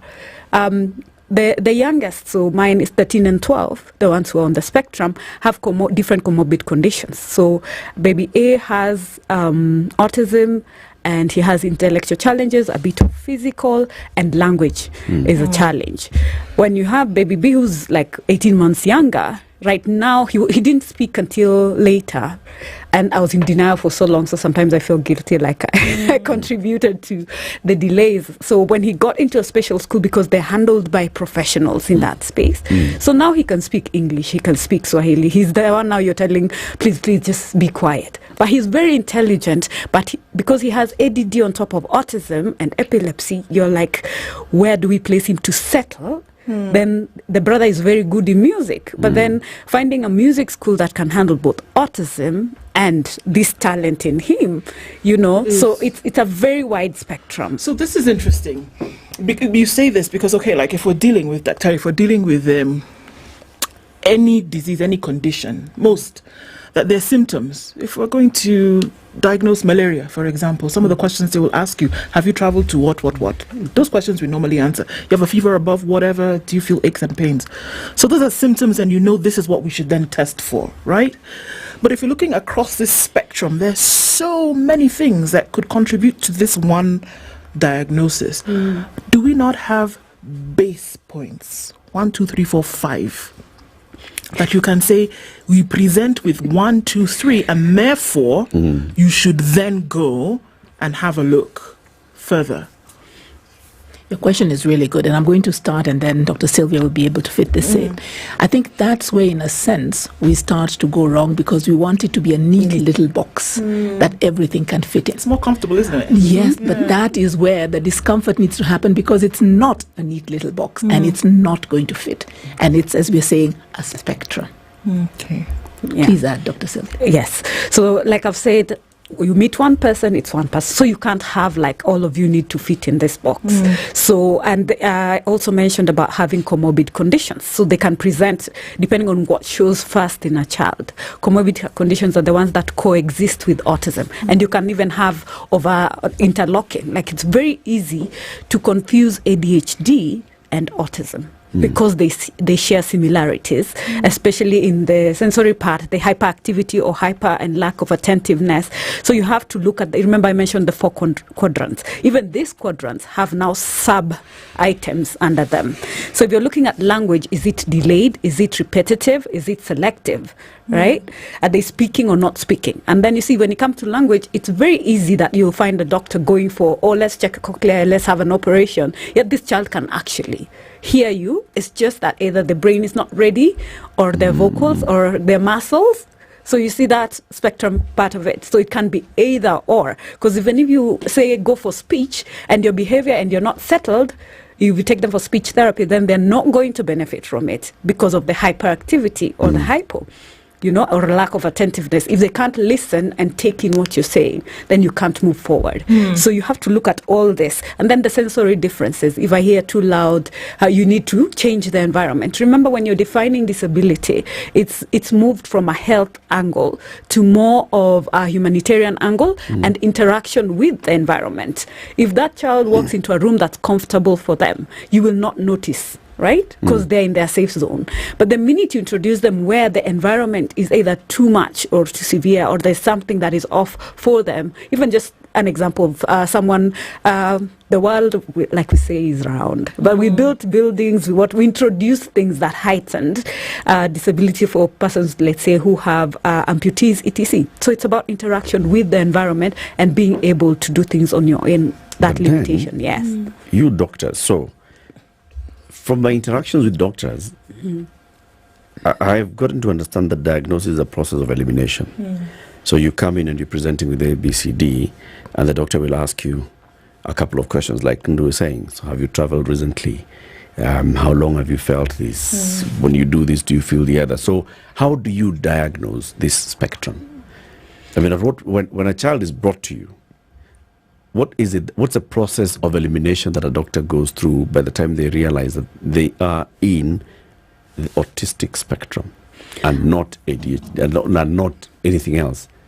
So basically, there is a tool that is used mostly in the DSM-5. That's called the DSM-5, and there is others. So that is the oldest. Although there is some debate on is it right. And then, of course, we are in Africa. We are not like the West. The things we have, the things we interact with, are not the same. The sad reality in our country is we don't have a standardized saying that every doctor is using this. We only have 3 pediatric neurologists, and they're the ones who are more three developmental, 3 developmental, and the ones who are supposed to be catching this.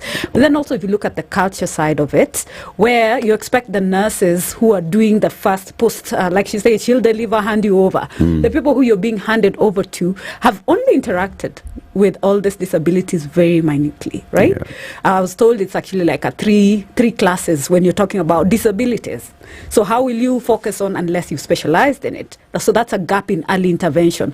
Our cultural views of, if you say my boy is not talking, ni kijana, he'll talk later. They always speak. Exactly, ataongea, So what we are doing is we are excusing because of how we have seen it before without knowing that it is an indicator that this child needs to be given preferential and close look. Something simple as jaundice. something like reflux and gastro issues, those will just be taken away, like mtoto halali, like she said, the child was not sleeping. Exactly. Weka karatasi, the small things you're told. You didn't bump the child. Exactly. Well. Are you sure you? So we overlook some of these nitty-gritties, and these are some of the contributing factors that can indicate, or even just the child did not cry. How long and how much attention or how much follow-up do we do in our antenatal, right? Postnatal, yes. It was 14 years ago. It's been a long time, But then I'll just give you a difference in my firstborn, who's turning 18, and then the time difference between him and the next was like 4 years. Yeah. When I was raising my secondborn, those things I did not notice.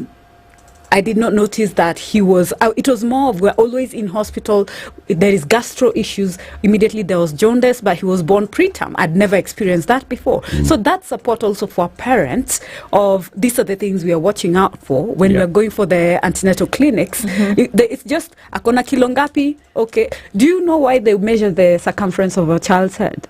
No one explains it to you. They just take and then they measure and then they write it down. But you see, that would be an indicator for something, either things like hydrocephalus, it should be growing at a certain size by a particular time. Yeah, but I've never known that until now when I got into advocacy for disability. That's when it made sense. And I was at that time, I'd already raised like 3 kids, So our support system in the health sector and ensuring that all the medics are aware, especially those ones who are interacting with our children at the very early stages, needs to improve. Our systems, our policies, let us get them off the book and actually implement them. Very good. Let's take a break on that note. It's 9:30. Our guests this morning, Professor Elizabeth Bukusi, Senior Principal Clinical Research Scientist at KEMRI, and Dr. Sylvia Muchebo Akisinka, who is a founder of Andy Speaks for Special Needs Persons in Africa. We are talking about autism. How much awareness is there in the country about autism, from the general public to the policymakers? And how much of that is actually interlinked? We'll be back shortly. Good morning.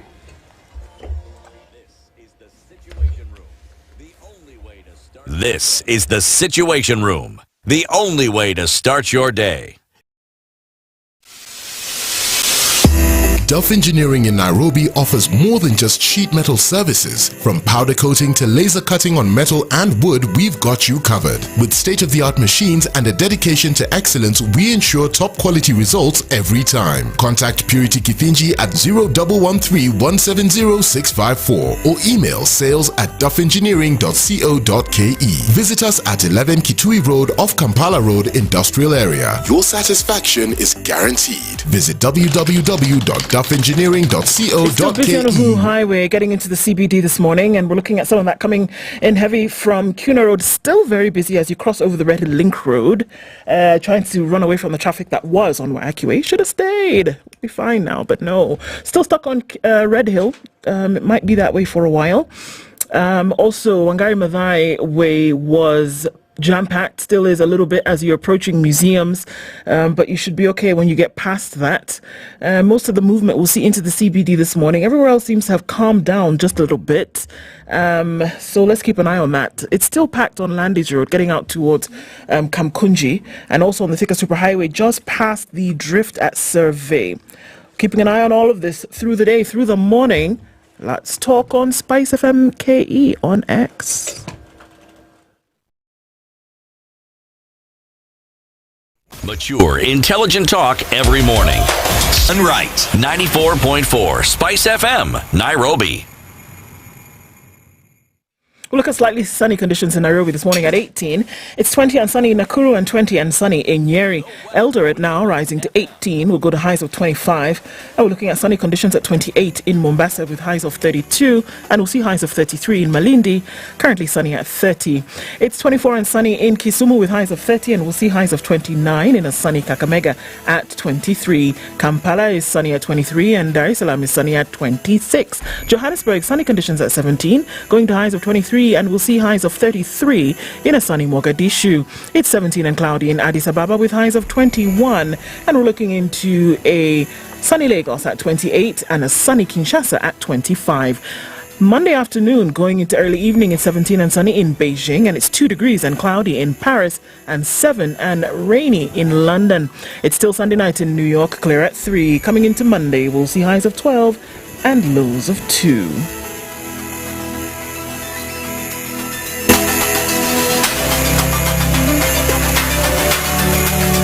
Some very nice, mature music. It really took me back to my days, and I can just feel young again and enjoy the vibes. Spice. I'm a big listener of SpiceFM. You play the best music. This is 94.4 Spice FM. Mature, intelligent talk every morning. Spice up yourself. Our conversation with you for the next 26 minutes with Professor Elizabeth Bukusi, Dr. Sylvia Muchabo, and we'll soon introduce a third guest who's joined us in the conversation. As we're talking about autism and creating awareness on autism, Ndu. Yes. You know, the question that you asked earlier about diagnosis, now I want to push it now into, okay, so once you've already identified that this person is within the autism spectrum, then what? Is there treatment? Is there some sort of therapy that a child can go through? Can some things be improved? Is there anything like that? Start with you, Sylvia. All right. Yes, there is. There is interventions, as we call them, depending on. So first of all, after you get the diagnosis, there will be recommendations to get assessment with the different therapists. So if you have speech delay, there is the speech therapist. There's occupational therapists. Depending on behavior, we have behavior therapists. And then if there is any physical inclinations, you have to see a physiotherapist. And if there is behavior issues, also depending on when, because we have a lot of late diagnosis, let's say when you're transiting into teenage and stuff like that, then you'll need a counseling psychologist at that point. And learners who have like ADHD, just teaching them how to also calm down, follow instructions, etc. in terms of behavior, the same. And the challenge that we are having is access, and of course that comes in tow with they are very expensive. Yeah, because most of the time you find the minute that the doctor tells you need therapy, that's the first time you've ever had. Your child has autism, maybe most of the people, that's the first time they're ever hearing the word autism. So you're thrown in a daze, and I think we need to also mention that the caregivers have a process of having to deal with this heavy news, because your life has just turned from being told you are anticipating a bouncing child and everything settled. Like, you know, some of us took insurance for education, and then you cannot attend regular school. Our children cannot go to school the way you just say, oh, you're 7, let's go to school. They have to go through what we call education assessment for proper placement also. So every angle of their life comes with how they're able to interact, and which is the best place for them to continually stay and gain their milestones. Because you see, even if delayed milestones are there in their classes in a special school, while your children are learning ABCD, my child has a class of how do I button up, how do I brush. Those are activities of daily living, the things you take for granted. That fine motor skill that you have automatic, that your brain can coordinate it, that you're able to do those things that require even a basic skill like eye-hand coordination. Those are some of the things that the therapy now brings on board, so that they're able to be independent. Yeah, but I know the other question that comes is, can you cure autism? Yep. Most people ask that. The answer is you can. The therapies help. The therapies that they go through helps them do better, be more independent, and manage the condition. So when you hear people talking about we can cure it, yet we don't even know the cause, question that. Okay. Yes. I want to go back, and I know it seems like I'm harping on this a little bit, but even as we raise awareness about autism, those who have children, siblings, relatives who have autism they still want to ask themselves, or they still want the answer as to where this comes from. We've heard so many things, that there is acquired autism, for example, that you may have been okay at birth, but as you go along, something then happens. Are there conditions through which you are pre-exposed to elements that could be on the spectrum? Is there something that happens during gestation? Is there something that happens while a mother is carrying this child that could predispose this child? Is there something in the makeup, something in the DNA that has been pointed to?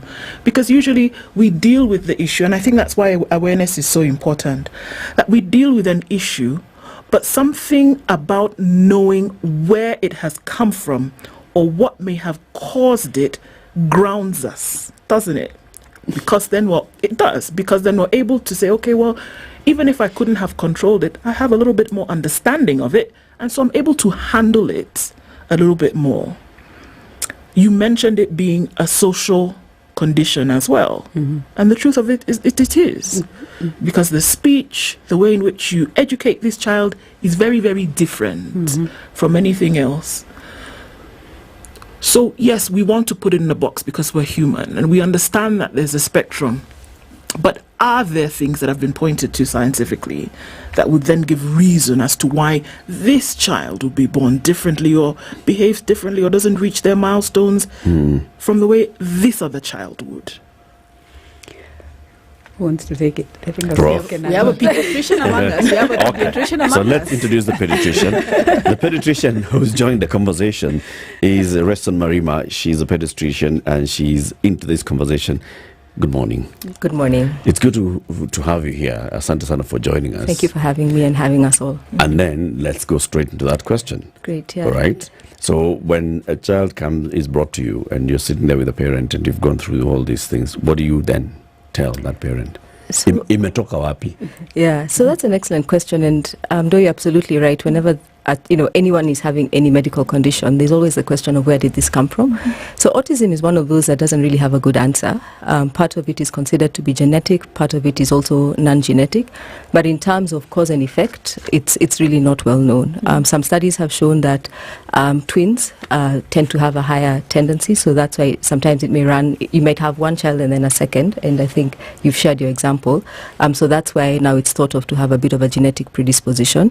But there are also non-genetic factors that may have been considered to not necessarily cause and effect, but to be associated with it.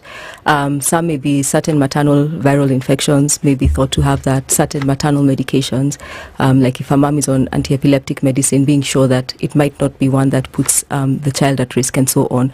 But the truth is we don't really know. But like I think was shared by the speakers a little earlier, it's about screening early and identifying that the child has that and being able to provide them with the support that they need so that they can, as the young people say, live their best lives. How early can you screen though? How early? So usually the first things around autism, and I think Dr. here also shared, there are different things that make you think that, okay, this child might be falling behind on their milestones, right? So the speech milestones, where they're not able to speak, and I think you shared that your grandson has that, where they're unable to speak, then sort of social interactions, they're not making eye contact, they're not responding to their name. So the sort of milestones a baby would usually have, where, you look at them and you do coo and they coo back and everyone's happy, then they start falling back on things like that. So those are the sorts of things where if it's picked early, it can give one that suspicion to say, okay, maybe this child is not hitting all their developmental milestones and they need now that formal assessment for that. Dr. Sylvia, at some point you talked about the second child who is in the autistic spectrum. Autism spectrum. And you said at some point you say maybe you were a bit late. What did you mean by that? Having the burden of one child on the spectrum is hard enough. Not that the telltale signs were not there, but I gave myself excuses. Excuses that they're always together because they were just 18 months apart. They're always together. He's not talking because the brother is not talking. He walked earlier than the brother. But then when I went for diagnosis, the alarm was raised that we need to take a look at your other child. But deep down inside, I was already hurting from the other diagnosis. It's a process. Acceptance, I will not lie to you, is one of the hardest things that a parent has to. I can say 13 years of doing it, and there are days when things happen and I wish I could turn the clock. But it is what it is. And for him, when I was told, I was like, no, this is because he's on the spectrum. What he was having is not what the brother was having. So according to me, this was a typical child, and I wanted him to be a typical child. So I put him in a typical school. What hit me was he was stuck in baby class for like 2 years. And so you can imagine guys are coming and going, he's in the same class. And he ended up being like a giant in a class. And that was when I had my wake-up call during a sports day when they lined up. And I'm like, okay, Sylvia, it's about time, because I'd already been told. Yeah. And this we're talking about when he was 9. But considering like the other predisposed things that come is also there is marital strain. I had to deal with the divorce, restarting my life. There was a lot. Yeah. There's a lot that happens before you can actually go through just that. Yeah. So you can find like baby A was on constant medicine that was so expensive to afford at the time. So I had to be doing 1 meal a day so that the boys can eat. This one is young. They're being put on the expensive none, and you can't afford it, and the stress is too much. There was just too much to handle. That delay. Now, looking back and knowing what I know about early intervention and why I do the advocacy that I do for early intervention is I feel like the past 3 years with intense support, the progress he has made, I always ask myself, what if? What if? So what is it? What do you advise people then? In your advocacy, what do you say? For caregivers, it's never what you expected, but that's the cards God has dealt you. Accept and love your child for who they are. Don't focus on the disability. Focus on what they're able to. See the able in them, empower them. Whatever interventions that you've been advised to, I know they're expensive. I feel that. But just try the best. Right now, I know at the National Council where I sit at the board representing caregivers and neurodevelopmental disabilities, we're putting in programs. Access those free interventions that are being put out. But then, Sylvia, Sylvia, we're talking about Kenya. Yes. In its entire vastness. Yes. All right? Yes. So you sit in the board of the National Council for Persons with disability. Yes. Right? But there's somebody who is somewhere in a village. Yes. And they have a child who has these delays. All right? Their nearest health facility is far. Yes. There's a cost just to going and taking the child there. And then they're given this diagnosis and told, so this is it. And there's education. Take a child to school and the teacher is one in a classroom of 80. And they have to deal. So what do we need to do? Because it's expensive.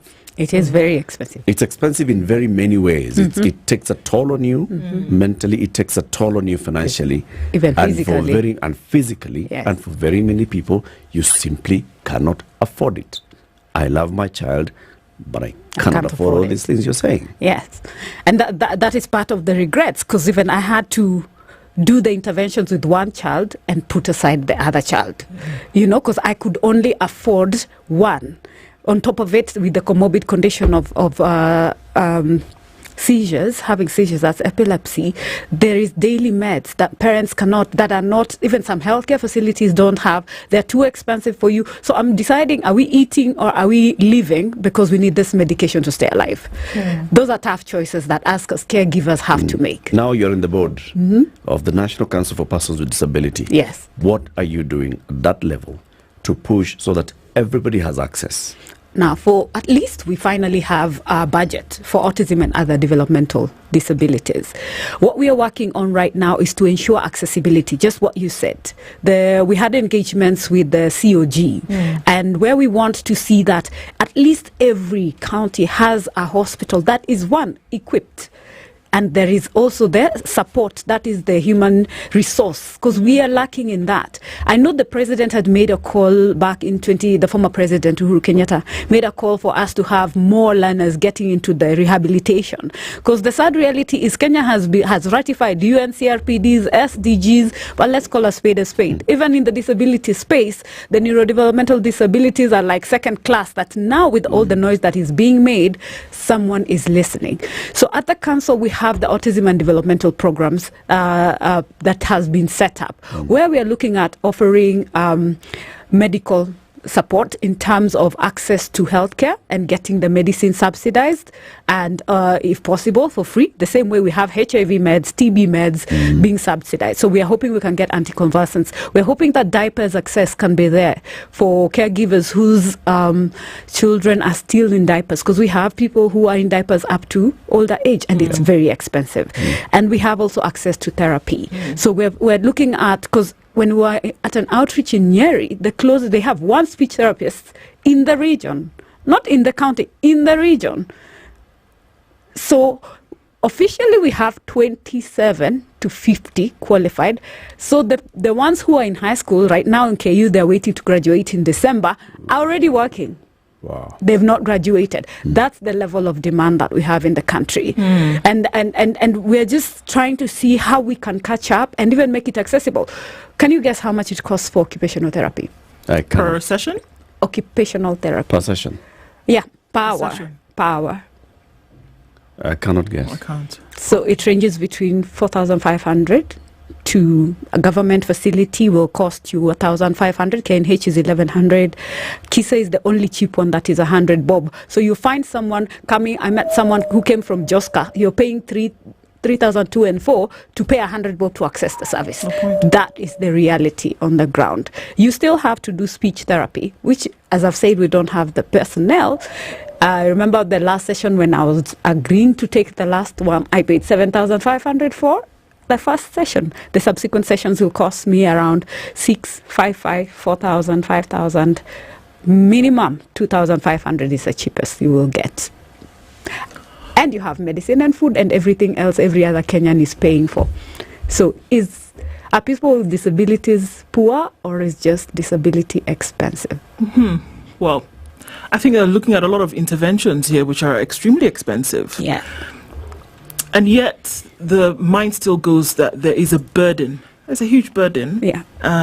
Do we find that there are more people who are coming and seeking care for problems which we previously, historically, have kept at home? That's the truth.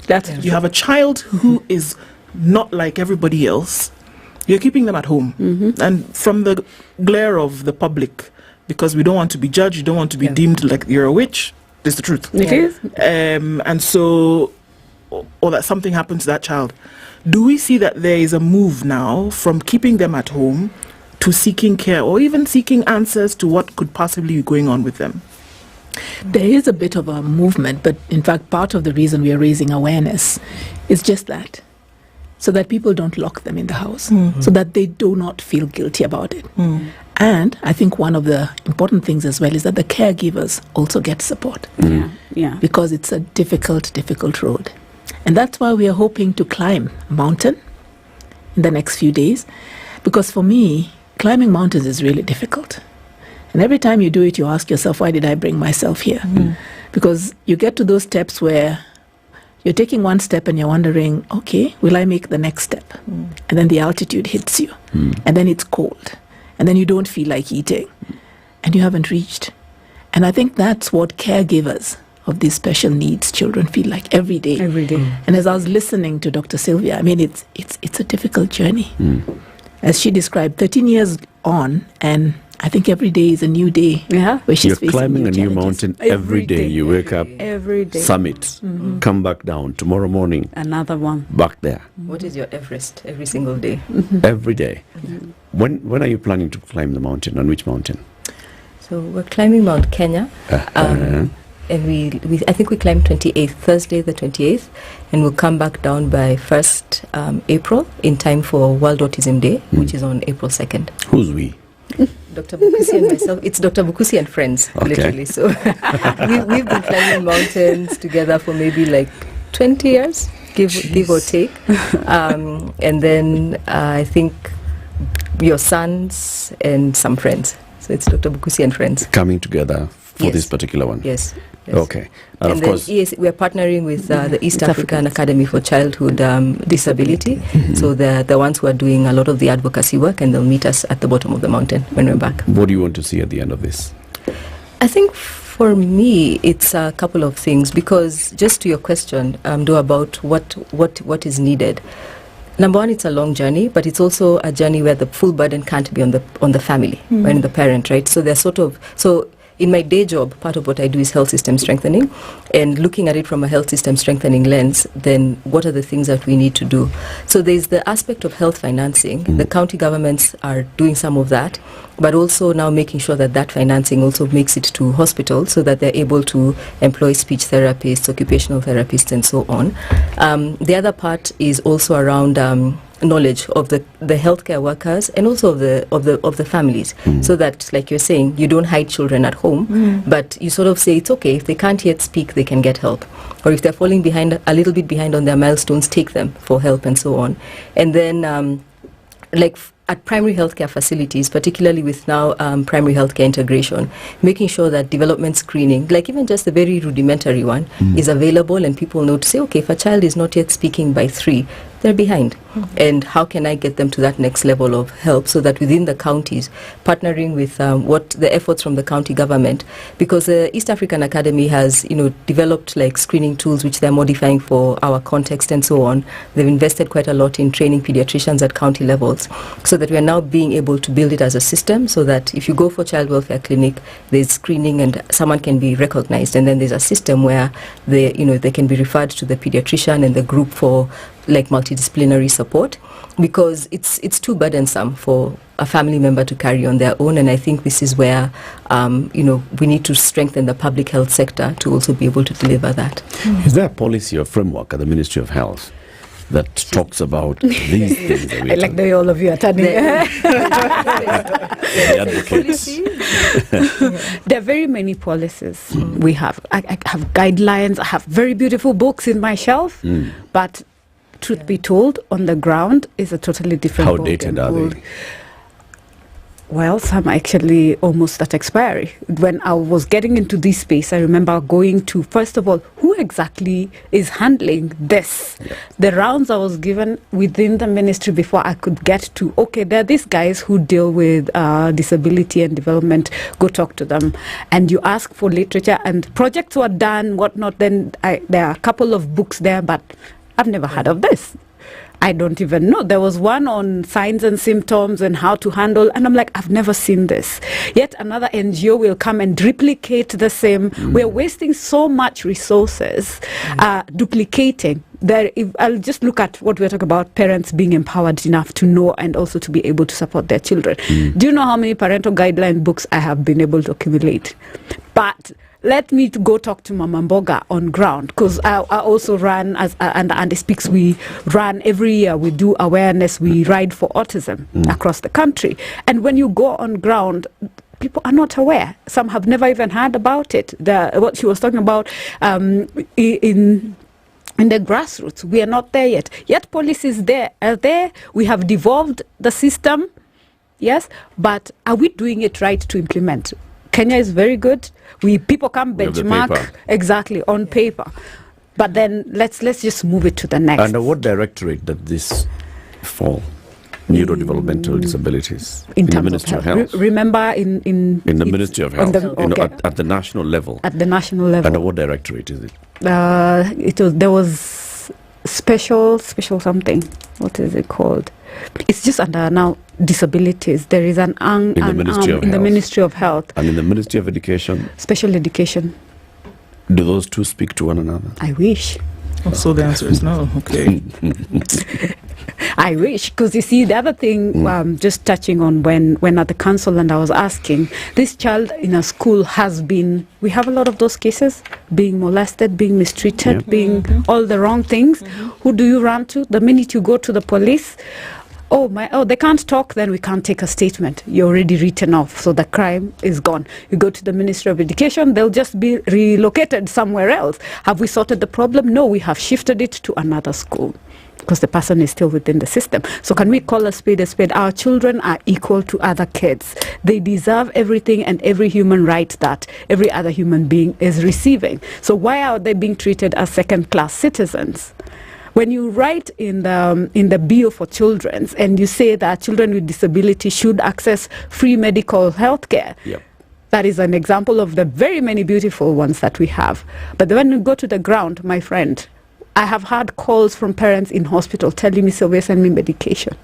They don't have it and I can't afford it. So the new Children's Act says that children with disabilities will access free medical care. Exactly. So this is a point to actually even take to court. Yes. Absolutely. And say the state is not honoring what's in the law, yes, and even the constitution and the rights of children. But who are you? Who will listen? Where is the energy as you a caregiver? Dr. Sylvia, I know. I know. You have so much to do. You've got to go back home and take care of your two boys. Dr. Marima, you say you help, thinking about improving health systems. In about a minute, just paint for us a picture of a properly working health system that would help Sylvia and get through this. Right, great. Excellent question. So the first starts at early screening, right? So at the child welfare clinic, can we recognize these disabilities or the potential for these disabilities? The second is, can we connect that child to the required package of care?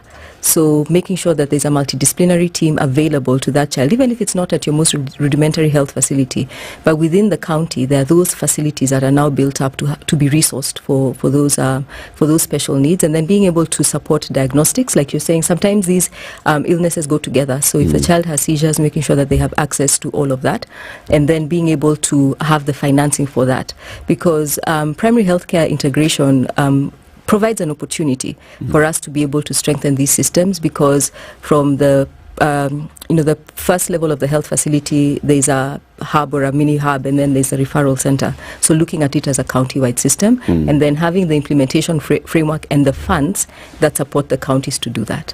Let money follow all these functions. Absolutely. And everything that works.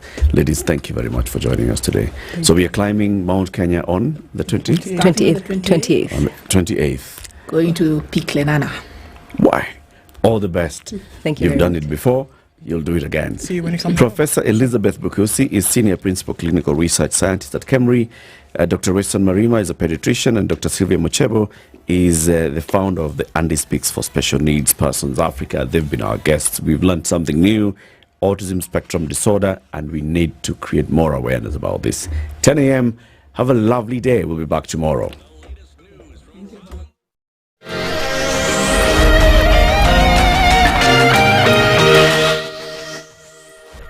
Good morning, this is the News Wire. I'm Leah Ubaga. At least 4 people were killed separately following heavy rains experienced in Nairobi. The deceased include a police officer whose body is yet to be recovered, who was rescuing trapped families in Kamkunji. Nairobi police boss Adamson